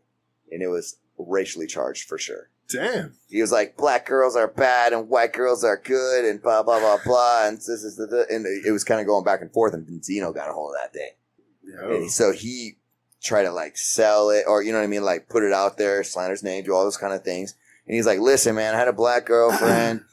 She broke my heart. And I was a 15-year-old dumb kid. And I was trying to get back at her. And dude, you're 15 years old. I mean, yeah. So he, and then he ended up having to do some sort of like injunction or some sort of litigation to get Benzino to stop. But Benzino still put it out there because he was allowed to put 20 seconds of it out there. Mm-hmm. And it still didn't do anything. And in the end, in conclusion, don't fuck with Eminem. That dude is good. Yeah. He smoking. Did you like Killshot? Yeah, I loved it. So it's funny with these beefs, man. Whenever a beef comes out, like me and my friends just eat this shit up, dude. It's like it's like you're in high school again. You're like, oh, fight, So we always pick sides. Dude, I'm talking like any kind of beef. I mean, we were on the whole Katy Perry, Taylor Swift beef that was happening like 2 years ago, dude. I was like, we were all taking sides and shit. I'm like, I got Team Katy. All right, you take Team Taylor. Oh yeah, dude. They made up. Oh yeah, they did. Yeah, they made up. Beef, man. Taylor Swift there was like lyrical, like their lyrics and stuff were going back and forth, like just taking jabs. Yeah. That shit's entertaining me. Then there's Cardi B and Nicki Minaj are going on, but she just threw a fucking shoe at her. Yeah, but at a fashion show. When you're talking about the MGK Eminem, man, like when this first came out, and obviously MGK retaliated first. I'm like, it's just dumb, because you don't go after Eminem. I'm not sure if you've seen this interview, but it was The Game. Who's used to be with Eminem. Oh yeah. He was in G Unit, and then they kind of had a falling out, and I don't think him and The Game really get along anymore. And The Game and 50 Cent had a big beef for a while. Yep. And I think it was Sway or one of the radio personalities asking him, like, how come you never go after Eminem? Like, you went after 50 Cent, but you won't go after Eminem. He's like, listen, man, when it comes to hip hop, there's a rule in hip hop culture. You don't touch the white boy. Yeah. Because the white boy will come after you and he will like show no mercy. Like everyone was afraid to get after Eminem. Just because, I mean, the dude really has nothing to lose anymore. I mean, no. You see how he rapped about his mom on his first album, man. Yeah. Like, that's his own mother. Yeah. What do you think he's going to do to you? Exactly. You know what I'm saying? So, well, that and his skill. I mean, the way he breaks it, he gets double and triple entendres. I mean, like these things. I mean, if you don't know what that is, I mean he is one of the best rappers. 3 subjects with one line. So when you look at social media, like on Twitter and stuff, like people were saying, "Well, MGMK won that," like because his whole thing with the Rap Devil. I'll say this: MGK did good, man. Like I don't think he did bad. Yeah, I thought it was a good diss. But people forget, like with the whole diss in general, like it's not meant to be played in the club. Yeah. Like with that song that MGK made, like you can play it in the club. You know, and I think that was kind of the point. With Eminem's song, like, you're not going to go to the club and pop that kill shot. But just like you said, like, just the entendre, man, just like the lyrical wordsmithing that he was producing in that is just, it's insane because you have to go back and listen to it again. Like, MGMK, I heard it, cool. I can kind of pick it apart. I got the gist of it one time. Dude, like, fucking, like, with the Eminem, I have to actually go read the lyrics. I got to look up some stuff, make sure, like, what he's talking about. It's like watching an episode of Lost, man. It's just like, it totally is. You have to break down, like, everything. And it's everyone's playing checkers and Eminem's playing chess. Yeah, he's on 3D chess, man. Yeah, it was crazy. The line that confused me the most is when he was like, "What's in the bowl, Kel?" And he's like, "Is it General Mills or oatmeal or is it Cheerios?" Because in the background it was a General Mills thing in the bowl, and he's talking about he's going to take a shit in his Cheerios and he needed metering material, and he's talking in NGK, he's talking about, what do you do? Sit and just read the dictionary all day? Yeah. I mean, something as simple as that, I think that was lost on a lot of people. That was hilarious to me. I was like, wait, I don't get it. I don't know what that means. Oh, I understand. Well, and now. even in the beginning too, when he was talking about the man bun, he was stealing MGK's flow because that's how MGK actually raps. Oh, really? Like, a lot of people don't understand that either. Like, how come it sounds so choppy in the beginning that he kind of goes back to Eminem style? Well, he was making fun of MGK. He was mocking him, rapping in his own style. Yeah, that's so even deeper. It's so deep, man. It's so insane. deep. Like it's a mockingbird. Dude, he jacked him up on so many different ways. And he was talking about the only punches he lands is on a punching bag or something. That's steel. The only steel you get is I forget, man. But that shit was crazy. I liked it. I liked that beef. MGK did say that he wasn't gonna put back a rebuttal. There's nothing you can rebuttal back to that. No. Which goes back to what's good is a machine gun without bullets. Yeah, exactly. But you got nothing else to say. What are you gonna say? Yeah. Well, I mean, you can only poke the dragon so many times before it just, I mean, yeah.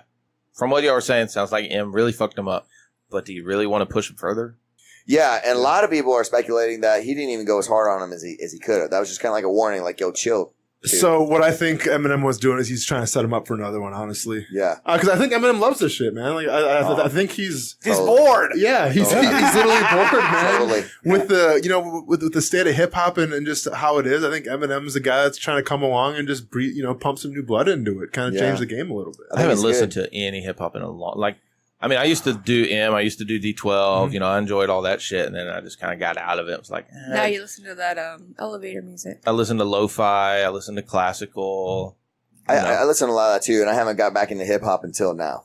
And the reason is because there hasn't been any real good hip hop out there. I listen to 80s music. There's like mono rappers, and you know what I mean. I'm not. Kendrick is my personal favorite. I like Kendrick, man. He's good. But it is kind of weird now that like guys like Kendrick, J. Cole, where they're lyricists, but they're kind of in the minority now. Yeah, exactly. There's a guys like they're kind of like alternative rappers now. Yeah, they're you almost want to rappers. call them because like they're not the mainstream guys like you're used to. So it's kind of a crazy scene. And I'm just not into Drake. And I don't care if Kiki loves me. I'm just saying. Dude, oh my God. I saw your Kiki challenge video though. Saw my Kiki challenge video? Yeah, you got slapped. Dude. Oh, that was not you? Okay, never mind. My kids love that shit. You saw that video, right? Yes, I did. Yeah. Who the fuck is Kiki? Yeah, that's funny as shit. Doing it for the gram. So basically, in conclusion about Eminem and what's his name? MGK. Exactly. Machine Gun Kelly. Yeah. So what you're saying is that Machine Gun Kelly can't touch this? I mean, Hit it. Oh my God. I did. It's not working. There we go. Oh, so late. See, if you're going to do that, man, you've got to be so much better on point. He buffered. Yeah, I know. Damn. Stupid thing. I'm done Stupid with thing. Timing is off. Bro. Yes. It's comedic timing. This new You're toy not there. sucks. I know. Yeah. It is what it is. Anyway. But yeah, so I think that's kind of like one of the latest things that kind of popped off that I really want to talk about because it really kind of got my juices flowing, man. And I went down that rabbit hole. Now with a little bit of. I didn't. I had to work. I had to run numbers. No, this week was all fucking classic Southern rock blaring on the radio. And of course, because you're in North Carolina. It just keeps pumping. It's going. It's hard pace, and that's what you need when you're just moving. Did you go to the Leonard Skinner concert here? No, I did not. No, I did not. Damn. Aren't There's you a the guitar singing player? Shaggy that just popped off too. There's singing Shaggy's been down. Yeah, There's that's pretty good. I like if I could have gone to Leonard Skinner with like maybe just my friends. Yeah, I would have enjoyed it. But I don't like big crowd groups like that. It's just like yesterday we were at Epcot. Is there any particular reason why you don't like those crowds? I just don't like people that much. Oh, okay. I don't. Is it a certain kind of people No. you don't like? No. Yes, there is. I don't like assholes. I don't like assholes? Yeah, I don't like assholes. I know what you're trying to do, but no, I just don't like assholes. But because like yesterday, we're down at Epcot, and right now is the Food and Wine Festival going down there. So there is a lot of drinking. And as the day, we got there super early. It's really nice. It's cool, having a good time. But you start noticing little things as the day is progressing. People getting these, little different looks on their faces and slurred speech and people stumbling around. Oh, that's called being drunk, bro. Yeah, I know. But the problem is I've been around plenty of people who get drunk, and then normally drunk, and especially in a situation like that where there are so many people, it never, ever ends well. Somebody's going to get bumped or something like that, and then some shit's going to happen. Okay, it's me, my wife, and my youngest are there. I'm not going to deal with that shit. Don't worry, he'll protect you. No. Hey, listen, not at all. So we just, we enjoyed our day. We finished up about 6 o'clock, 7 o'clock before it really started getting dark and really started getting ramped up. And then we're like, okay, we're good. Started getting dark. What do you mean? Oh, Jesus. What do you mean there, Chris? I mean, from Callahan. This is a legit question. Yeah. What are you talking about, Callahan. Straight up Callahan. I'm just kidding, guys. He meant it. Speaking of white guys, I want to see that movie White Boy Rick. I didn't know that was based on a true story. Yeah, a 15-year-old kid. Yeah. Gangster, bro. Yeah. Is it really based on a true story? Yeah. I've never heard this. I've never heard of him before until the trailer still in came jail. out. Matthew McConaughey, he talked about it, and he said the character, the guy that played the character, the kid, he's like he met Matthew McConaughey, had no fucking clue who he was, didn't care, and he's like all through the whole thing, like we didn't know if he was going to show up the next day or if he just say fuck it, I don't want to work these hours and leave. That's how like not in touch this kid was, but he was a great actor. Apparently, he said he sold that shit. So in the movie, is Matthew McConaughey? That's his son. That's White Boy Rick. Yeah. Okay. Gotcha. Yeah. Okay. Matthew McConaughey's dad. His dad was like a gun dealer, basically, and White Boy Rick with an aggressive mustache. Very aggressive. Yes. Yeah. It's like he was doing that movie and possibly porn as To well. say bro. That guy is crazy, man. He's hit a bunch of different kind of character types, and I really like him in that kind of setting, that kind of time frame. I think he fits it. Well, I mean, in True Detective, man, I thought he blew out the water, Matthew McConaughey. Oh yeah, totally. Because he's always kind of had like this, I don't know, stereotype, but kind of like the surfer, just laid back dude. Yeah. But True Detective, he still kind of had that vibe, but it just worked perfectly in that show, I thought. Yeah, I loved him in Wolf of Wall Street too. I thought he was great.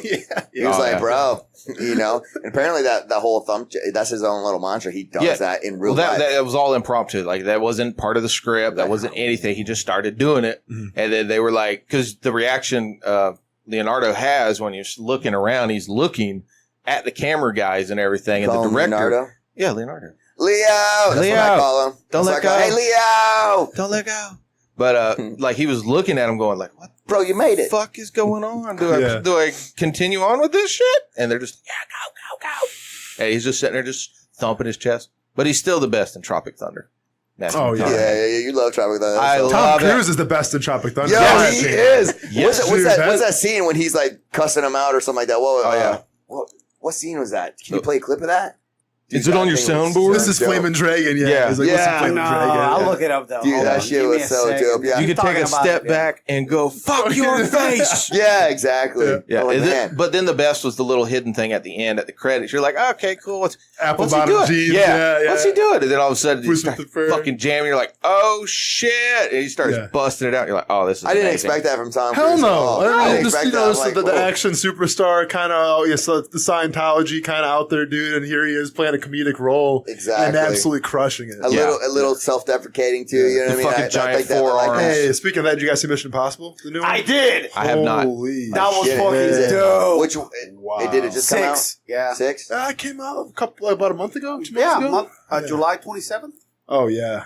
Okay. Bro. All I know is he broke his foot on that. When the guy does his own stunts. Yeah, I need to look at that. He's an older guy now too, right? I mean, you got to. Are you watching the? I'm looking it up. Okay. I'm looking it up. Yeah, he kills it in this new Mission Impossible. It's stupid. You know what movie I just saw too? And oh, what are you doing? Sorry. Got an ad. Stupid ads. Yeah, they suck. But come on, Predator. Oh, the new one. I watched The Predator. Did you? Yeah. I heard it was shit. That's kind of what I've heard too. I want to. All right, man. Is it? Simple question. Is it shit? Listen, man. I don't want you to think it's going to be like the original Predator 1 or 2. Right. Well, nothing can be. I like think that. the Predator 2 was the best one. Which one? The one in Detroit? With Danny Glover. Yeah. You're on your own on that one, man. Really? One for sure. One was good. Jesse the Body? Are you kidding me? Yeah, one was badass. Man. Yeah. But like, I mean, that was like over the top.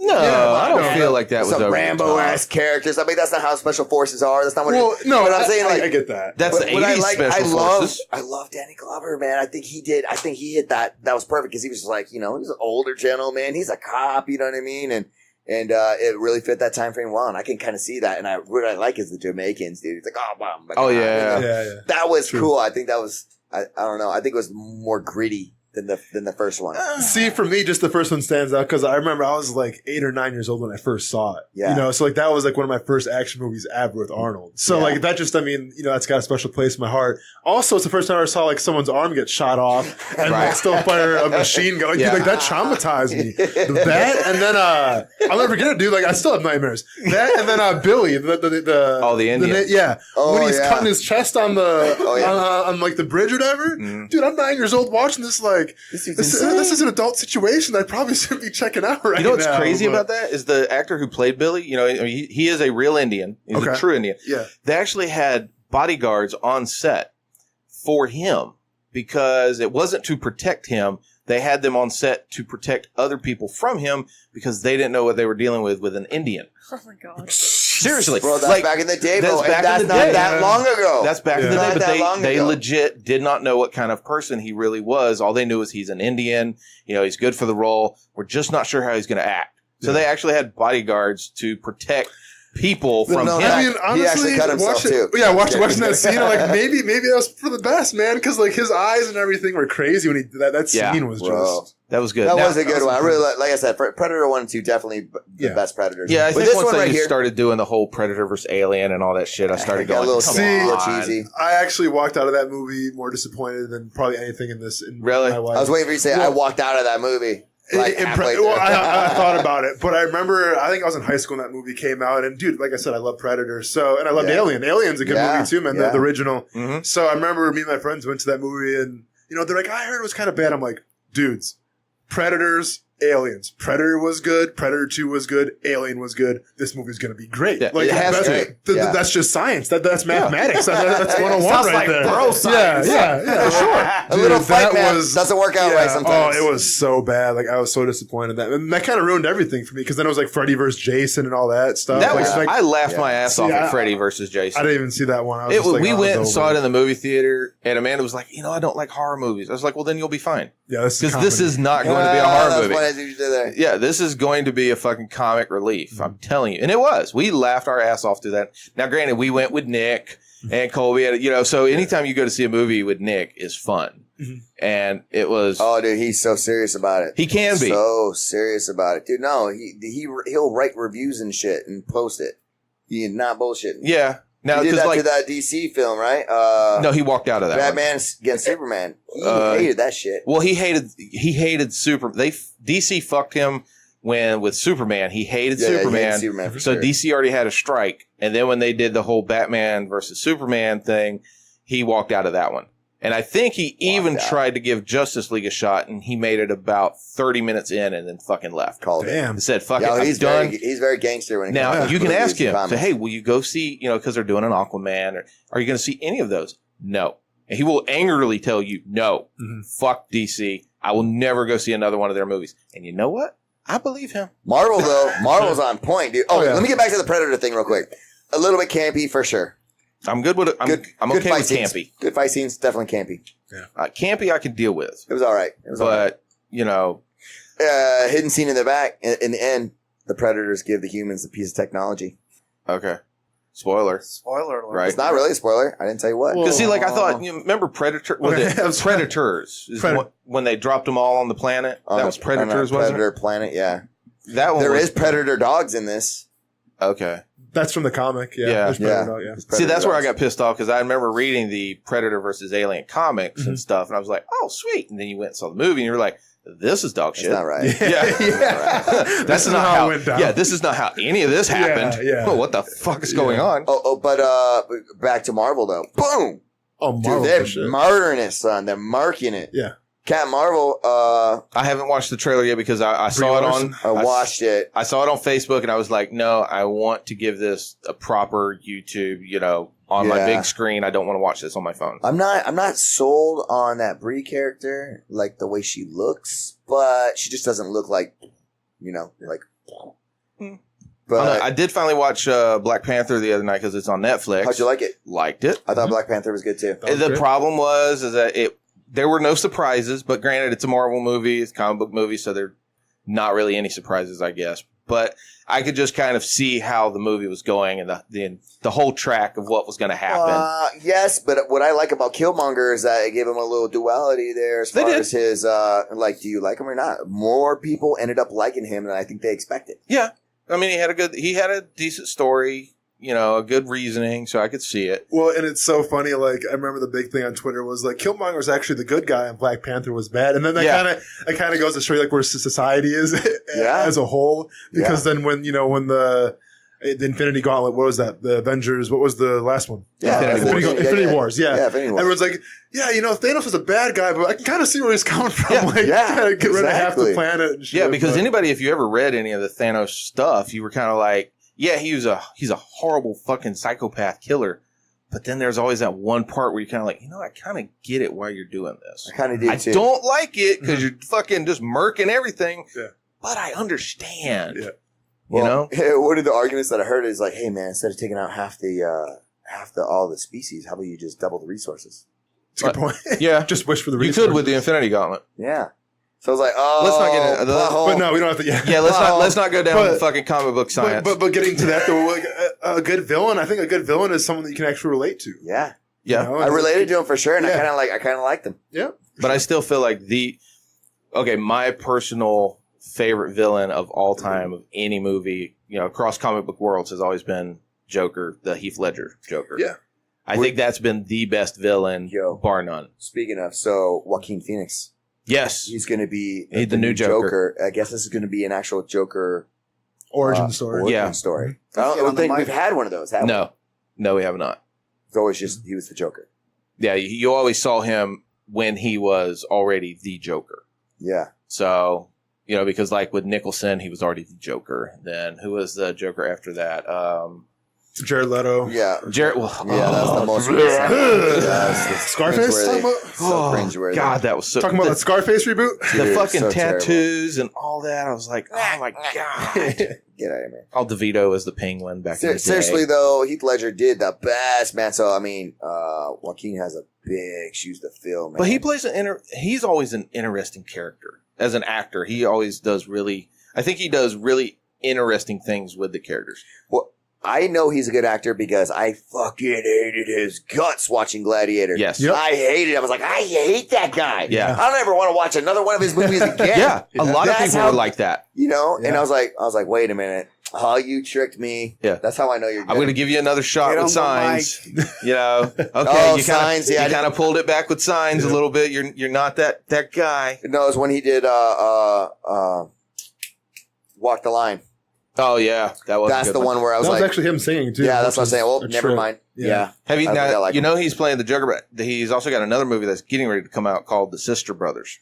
Yep, it's a Western with John C. Reilly. Yeah, so that one is that kind of like I'm broke, man? No. But you're throwing me out. Hey, Sister Brothers. But I watched me in my back pussy. You know what I mean? The trailers. I think they just came out like Friday, so I watched it a couple times this weekend, and.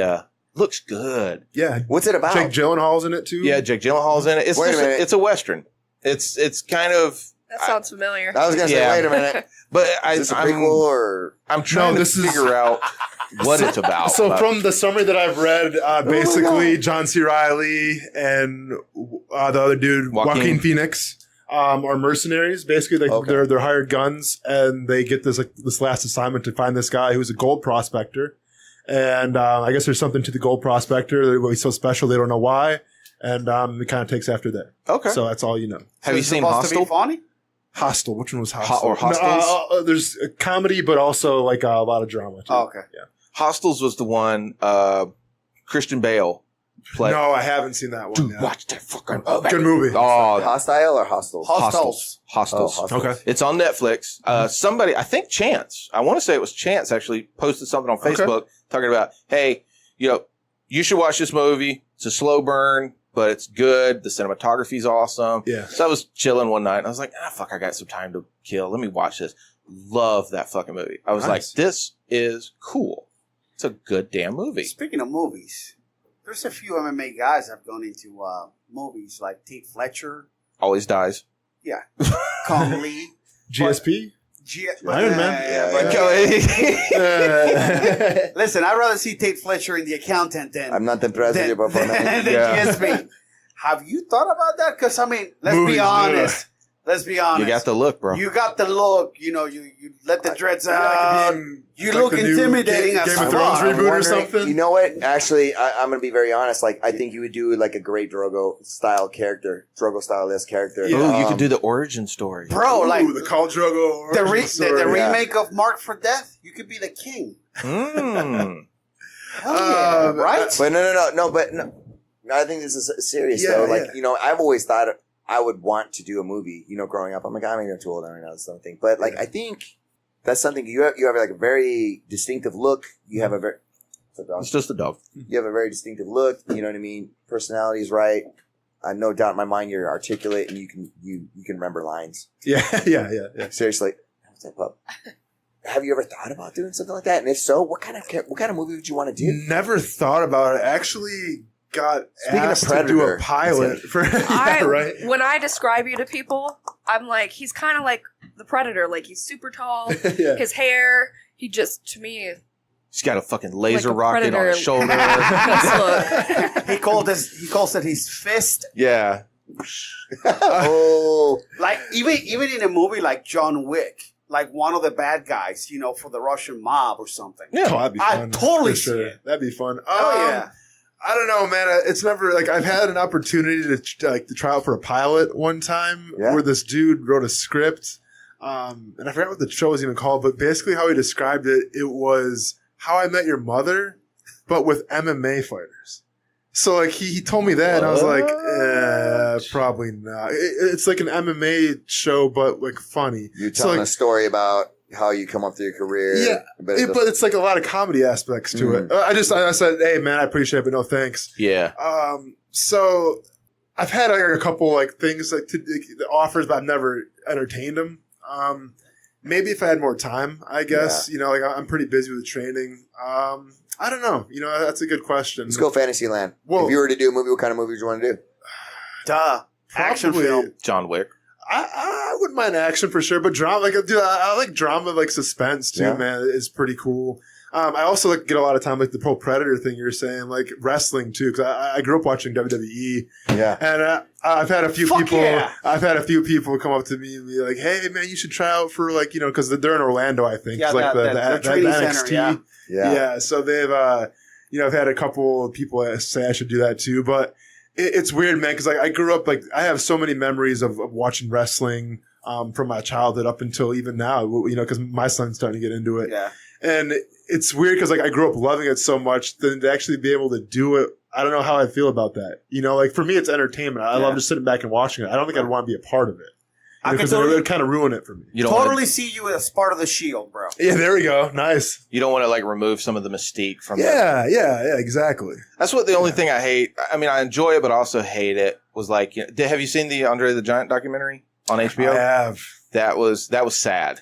Yeah. It, at the end, I was like, oh man, it's going to be about Andre. It's going to be awesome. And then about halfway through, it starts turning sad, and you're going, oh. Bro, all those documentaries are sad. I know. Look at the Macho Man one. Yeah. Look at the Jake the Snake one. Well, and it was weird because, like, as a kid, you grew up booing Andre the Giant. Yeah. Because he was always the heel. Like, I mean, Hulk Hogan would wrestle him. Obviously, you're a Hulk Hogan fan. So, like, I mean, I don't want to say I hated Andre the Giant growing up, but, like, I was never a fan of him because I always wanted to see him lose. And then, as you get older, you start to learn, like, there's more to it than just, like, it's scripted. Like, it's supposed to happen like that. Because as a kid, you don't know what's going on. Nah.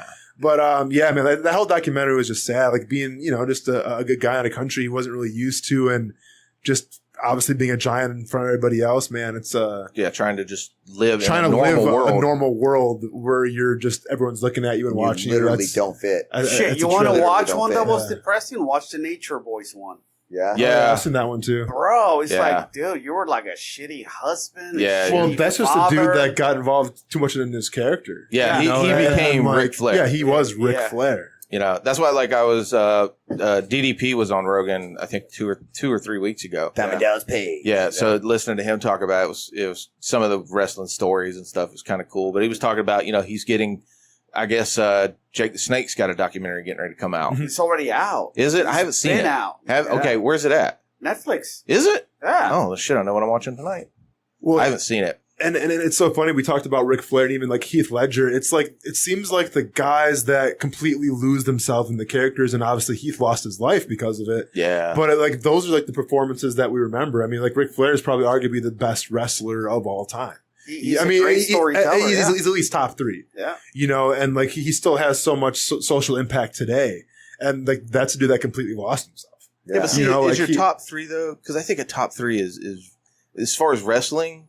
I don't know if he's in my top 3 but wrestling is very. You're talking about 80s wrestling. You're talking about now wrestling. No. What are you talking about? I'm talking of all time. Of all time. Yes. All time. Yes. Because you have to put him out there.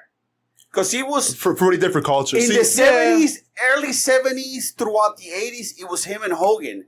And Flair was the southern, everybody in the South knew who he was. Well, yeah. WWE had the Northern Territories and all that. But from Memphis all the way down to Miami, Ric Flair was the man. I think Ric Flair, and I'm not a big wrestling fan, but I think out of all the way through the Carolinas, Daddy. I think the most popular ones most definitely is Hulk Hogan, Andre the Giant, and Dwayne The Rock Johnson.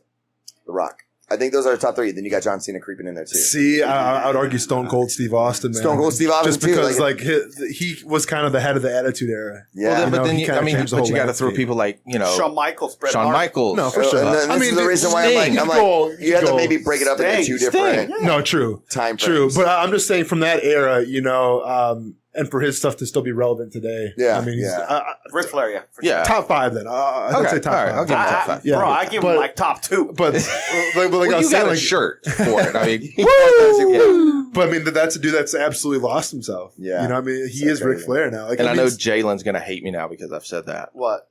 That, Ric Flair's not my top 3. No. Well, he's not that judgy of a person. He'll be all right. Yeah.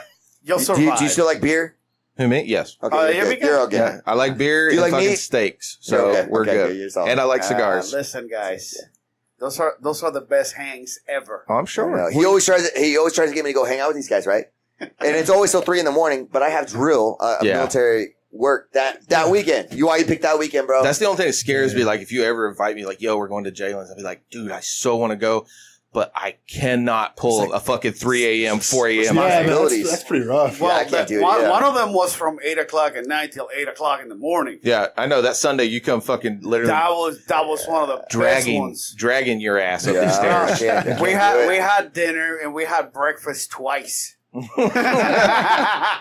around 2 o'clock in the morning, we had like steak and eggs. And I think you kind of need those kind of times. There's like a male bonding times where you're gonna do the thing. Not that women are excluded, but I'm just saying it's like they are. No, they are excluded. There's no women. There's no children. The only woman allowed would be his wife, and that's because she lives there. Yeah. Well, what I'm saying is that I think it's kind of like a good thing. I think sitting around a table like this is a good thing. I think going and finding your own space and just chilling out for a day and not dealing with anything, I think is a good thing. I don't think people do that enough. And even you're talking about the phone, so hey, don't get on your phone, man. It's so addictive, bro. I'm super proud of you too, because you have not picked, or at least I haven't seen. Has he? Why the fuck did you say anything? And now he's probably going to go pick it up. Well, he was looking for it when he was talking about it. It's very common for that. And just to unplug from the world and just talk with your boys. Bro, like lately. Friends. I know that you guys have texted me or sent me a message, and I know that the message is like, I see it, but I ignore you. Like, kind of, because I'm like, bro, I've been on this thing forever. It's not important. I'll reply later. Well, that's why a lot of times y'all don't My get foot replies. fell off. I need a ride. Y'all don't get replies from me bro. until like the afternoon, or something like that. Just because literally during work and shit, I've literally tossed it away. I've gotten to a point. I look at it in the morning when I get up and I'm eating breakfast. Just kind of check anything happened overnight. Nope. Okay, cool. And then I don't touch it again normally until right before I'm getting ready to go to gym. I'll go check it out. See, that's why like when Sherry put something today, ask you a question. I didn't see it till like an hour and a half later because. She was dying. She was bleeding. She was bleeding. drilled a hole through her finger. Yeah. Oh, damn. Yeah, that's what that's for. So hold the board or whatever, and you got to move the finger before you put it down. So what happened was you were holding the board and went through the board into it. The screw was already kind of in, but when I like screwed the screw all the way in, it slipped off, and it pinned my finger between like the cement, and it went shoom, and I felt it like hit the. So you did that with a Phillips head bit? Yeah. Oh, okay. I told her what you needed to do. Full rotation. You said it hit the bone? It feels like, I hit. It's deep. It does. Because if it hit the bone, you need to get antibiotics. If not, you're going to have osteomyelitis and you're going to lose that finger. I don't want to. Guarantee. Okay. Well, you probably meant your deductible do whatever you for want the to do. year. I did. It's not that. I just don't want to go to the hospital. Right. I don't want to get on antibiotics because I already feel like I'm starting to get to a healthy point where I can train. Well, listen, I told you what you needed to do. Right? Smoke weed every day. No. I told her. CBD's, man, you just rub a little of that shit on there. Yeah. Let me see the.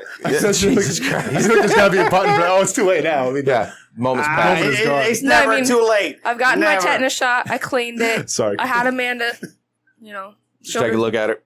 Well, you showed her the picture, right? Yeah, she looked at it. She's like, there's nothing you can do with that. What the fuck? Oh. All right. That's close enough. I don't know what that means, but okay. That's fucking gin and juice. Oh, you said you need if it gets infected, I'll go. Well, by the time you realize it's got infected, that will be right on the verge of too late. When you have power tools, you just need to let a man do it, all right? Oh my God. Please direct all hate to @WallowJ. Hey guys, if you're listening, this is your first time listening, and you're not used to our humor, it's not Wallow's personal. a jackass. And he's nothing's totally personal. serious. We're joking. There's no racially charged anything. There's no gender charged anything. Well, maybe with Wallow there is, but well, you've seen my Instagram, right? It says I'm a sexist feminist. Stupid. I'm a sexist feminist. Oh, so speaking of dudes getting jacked up, I saw mounted police jack a dude up in St. Pete this weekend. Yeah, you don't fuck with the cops on horses. Bro, those mounted police are no joke, and those horses are badass. I've watched them clear Bourbon Street before. Did the horse do knee on belly? Bro, listen, man. No, they do fucking thigh. They hit you. They hit you with the fucking thigh. This cop had this kid. This kid was getting escorted out of the club. Mounted cop, quick as shit from across the table. Grabbed him up by his collar, had him hanging. And dude, his feet were just dangling. Just like skidding the thing. He's like dragging him around. His buddy comes out. Yeah, it was gangster. His buddy comes out. He was like, hey! And the cop's like, stay right there. And the other cop's like, stay right there. And he's like, but I'm sober. I was like, oh, you're about to get fucked up, son. Yeah. And he got arrested too. I'm sober. I was like, I don't think they care. Well, what were they doing though? Being drunkies. Being drunk. Well, that's gummies. That's what in happens. Public. I don't know, man. I feel like being a cop's stressful enough, but then to have a horse underneath you to worry about too is just bro. That horse is trained, dog. I'm telling you right now. I get it, man, but it's still an animal. Like, I don't mess with horses at all. I've never. No, like honestly, I don't like horses. Really? I mean, like I respect them. Like I mean, they're cool, but I never ride one. No, dude. Really? Well, we got to find a horse big enough first. Because number one, they're bigger than me. Okay. And he's like, wait, that's not normal. Well, no, it's just like I'm not used to that shit. I mean, I don't know, man. It's just I've never been a fan of horses. Like riding. I mean, like I said, I respect them. Like, all right, the Derby is cool to watch. Like, I mean, that's kind of messed up in itself. The Kentucky Derby. Yeah. I'm about to say Derby's fucked. Yeah, they're obviously majestic animals, if you want to say that. Yeah. Put a horn on their head, dude. They're unicorns. Yeah. They're quite the specimens. But as far as like riding one, there's no way. Yeah. See, No. I mean, I grew up working with them. And using them so I'm used to them. But you just gotta find I don't know. I've known other people that are like, dude, fuck a horse. I am not about Some horses. horses are assholes. Some are. I mean, they got personalities like they people. do. They do. I was waiting for this horse to kick a guy behind him though. So as this dude's dragging him and the other dude's acting like a jackass, there's another guy, two guys right behind the horse with the camera like, whoa, walking. I was like, dude, you're in kicking range, dog. Oh yeah. I was like, that horse would. Yeah, all 6 of our horses, each one of them had a completely different personality. And really, you had to tell as soon as you walked into the stable, you were like, okay, well, I'm grabbing the lady. Okay, no, maybe not today. Because you can already tell just by the way she's moving in the stable. You're like, all right, nope, cool. We're going to actually go and we're going to grab, Mustang. You can feel their energy. Oh, yeah. Like I've literally saddled them up. I've literally saddled them up, climbed up, went to go out of the stable, turn my ass back around, put them back in the pen, go ahead and take the saddle back off, and go, nope, we're not doing this today. Dude, I want to see you ride a horse, Chris. That's going to be awesome. Like, unless I can talk to you and be like, hey, is it cool if I ride you? And you go, yes or no. Cool. But I'm not about to like feel energies and try to get vibes. Oh, trust me, you don't have to. It's real. And then hook up your braid into him. So Hey, dude, are we cool? Like, blink twice if we're cool. Okay, we're cool. Let's go for a ride. Yeah. No, it's not like that, dude. You're feeling energies? Hell no. And if one bites you, oh fucking hell, it hurts so bad. Oh, so you've been bit before? Oh god, yeah. That's why I'm not going to go on a horse, man. Like you're acting like I'm crazy. Because what's crazy? You've been bit. But what's crazy is, a lot of times they don't have teeth right here. They have their front teeth, and then they have the molars. So where the bit, the bridle lays or the bit, they don't have teeth a lot of times. So I've been bit on the arm, and what's crazy is they'll go to bite, and your arm basically falls into that slot. Mm-hmm. So it's just all pressure. And you're like, fuck, but I had the Mustang got me on the back, bit in this. It's a giant pinch with teeth. And my whole back was bruised, probably the size of a dinner plate from where it got me. Story, bro. Of course, yeah. But it was just one of those, I did not heed the signs, I did not heed the warnings, and I turned my back on the horse, and I fucking paid for it. I had a little pony that my mom had gotten us for our birthday. Now, ponies are fucking assholes. They're assholes. Her name was Sugar. She's a little tiny Shetland pony. And you'd get on her back, and she'd just turn around and bite your leg the whole time. Yeah. She would not move, would not do anything. And then ponies are pricks. My mom, eventually, she was like, look, I know she's your birthday present. This bitch got But do you mind if I get rid of her? Yeah. And we're like, nope, bye. It's just you got us a Mustang. Got you a birthday present. Yo, last time I rode a horse, it was a pony. It was in Ireland. And I was doing the ring of carry. And did you get bit too? No. I wish I would have got 34. Oh no, something even crazier. Okay. Yeah. So the guy was like, "Hey, you want to ride the carriage, or do you want your own pony?" And I was like, "I'll take my own pony." He's like, "Here, you get to wear this cap," and I wear the cap, and it had a little German helmet. I was like, "I don't know if I dig this, bro. I don't need these stereotypes. I'm living in Germany right now." And he's like, okay. And so I'm going up this fucking mountain. Click. Man, my ass, bro. My leg hurts so bad. Yeah, you're not used to it. No. It's not, you don't get used to that. Yeah, you do. Click. No. This was the most uncomfortable shit ever. I couldn't walk right for like a week. So he couldn't walk right, you got bit, So yeah, I feel I think I'm out. I mean, like, I've been to the fair and I rode like the little drugged up ponies. I'm saying, I tamed the shit out of those things when I was like 4 or 5 years old. I'd rather get bit by a horse than my damn sugar gliders, because those little suckers. Yeah, they bite I had them yesterday. Those are the little flying squirrels. Yeah, I had them on me yesterday because I spray painted their cage because it was getting a little bit of rust on it.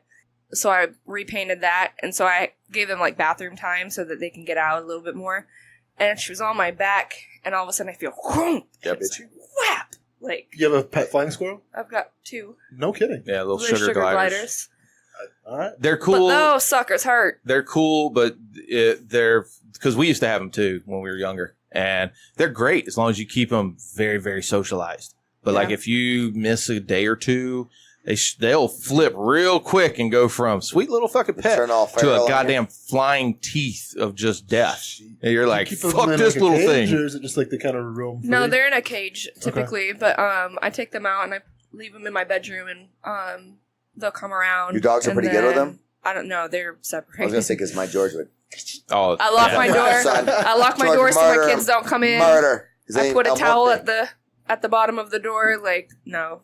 See, we used to walk around. What we do is you tuck one shirt in, then you would put another shirt on, and then tuck it in, and then tighten your belt, and then you just we had 3 sugar gliders.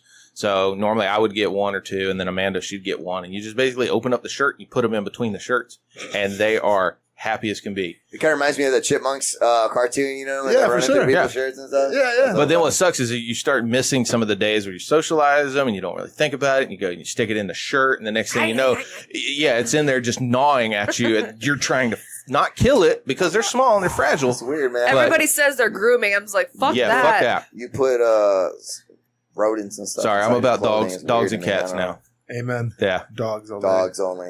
Yeah. I think we'll have the new edition next weekend. I think Amanda's What? going to move the date up to next weekend. What are you getting? Little bulldog. I'll show you. Yeah, we'll show you. Oh, that's cool, man. Hell yeah. So, Sweet. Bulldog. Hey, man, you want a long-haired dachshund? 150. Hey. No, I do not. First of all, You want a long-haired dachshund? she's taken. Oh, yeah. Yeah, Oh, when they going to come get it? I'll bring it to you guys. Don't worry. Is Bert taking it? Yeah. Of course he is. Well, his mom, quote unquote. I'm gonna take it over to... No, I want her. I'll take it over to you.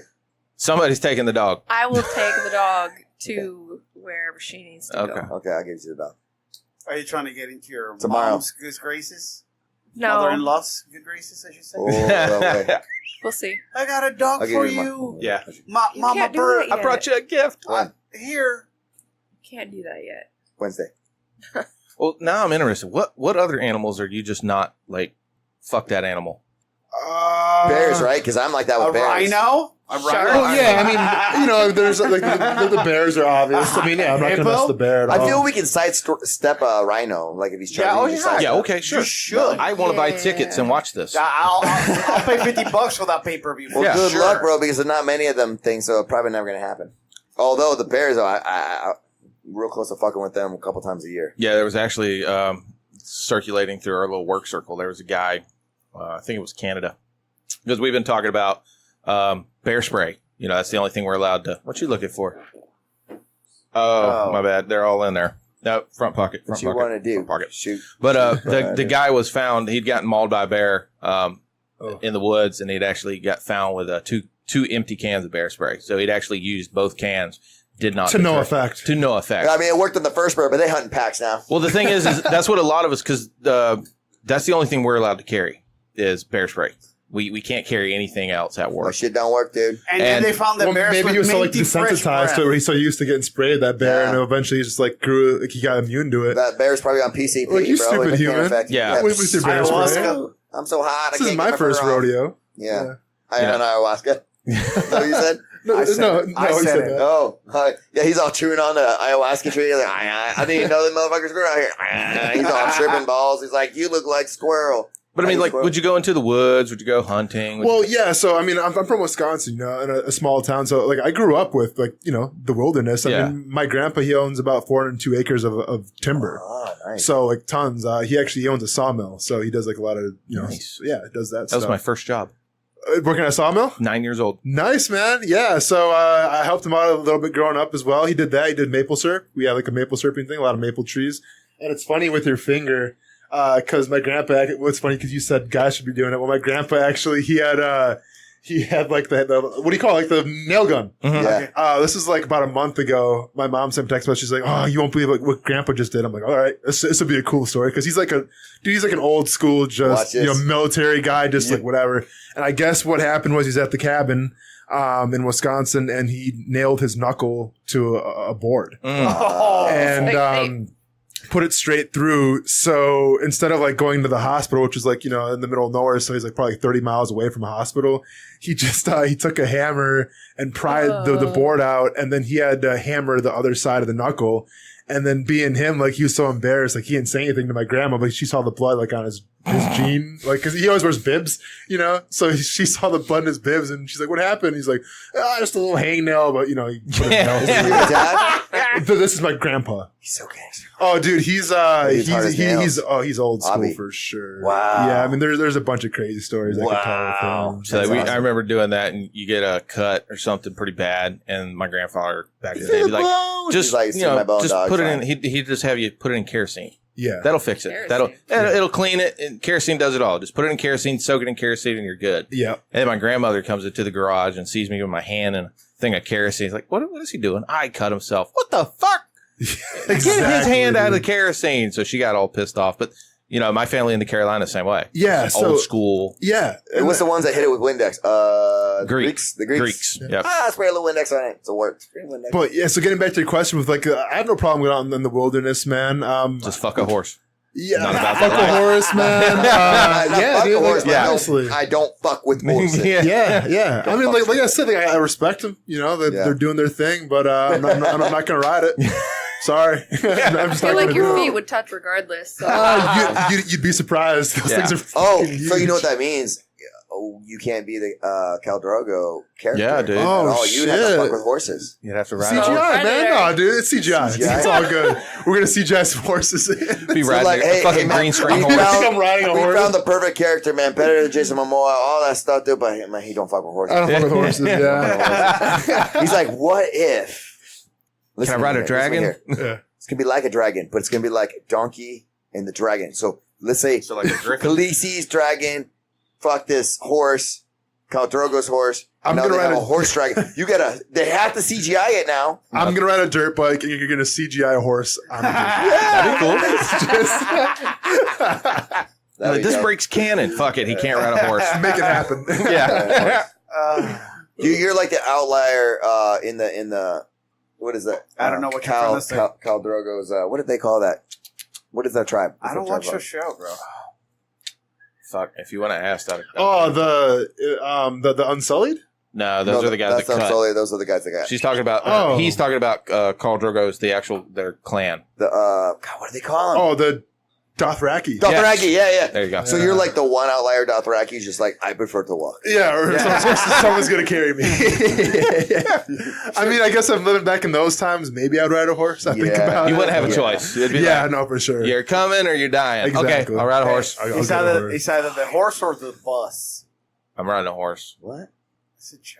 It's a shitty joke. It's a shitty joke. There's no bus, and he doesn't know Game of Thrones. That's why he's like, Exactly. Yeah, man, you are missing out. It's good shit. Yeah, we're actually getting ready. I think here in a couple weeks, we're going to go ahead and restart at 1. Season 1, episode 1. That's a big commitment. Just go ahead and run through all of them again before the next season releases. My daughter's been bringing her friends over and her boyfriend. They're all watching season 1, season 2, like show after show after show. I better all they be doing.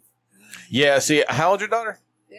15. Okay, that's about the age I'd be like, okay. Bro, 12, bro, 12. Nah, see, that's still a little rough. I got on the camera. She's been watching it since day 1, and I had no idea because she would do it at her dad's. Yeah. And then It's a I pretty rough watched shit. it, I You started guys are watching talking it. about 12-year-olds in the movies. I'm saying 12-year-olds with boys in the house. Yeah. Period. 12 is danger. Shut it down. No. Yeah. Shut it down. Sherry had to leave the other day. Oh my God, that was so funny. When I got home, they were like, there was this voice.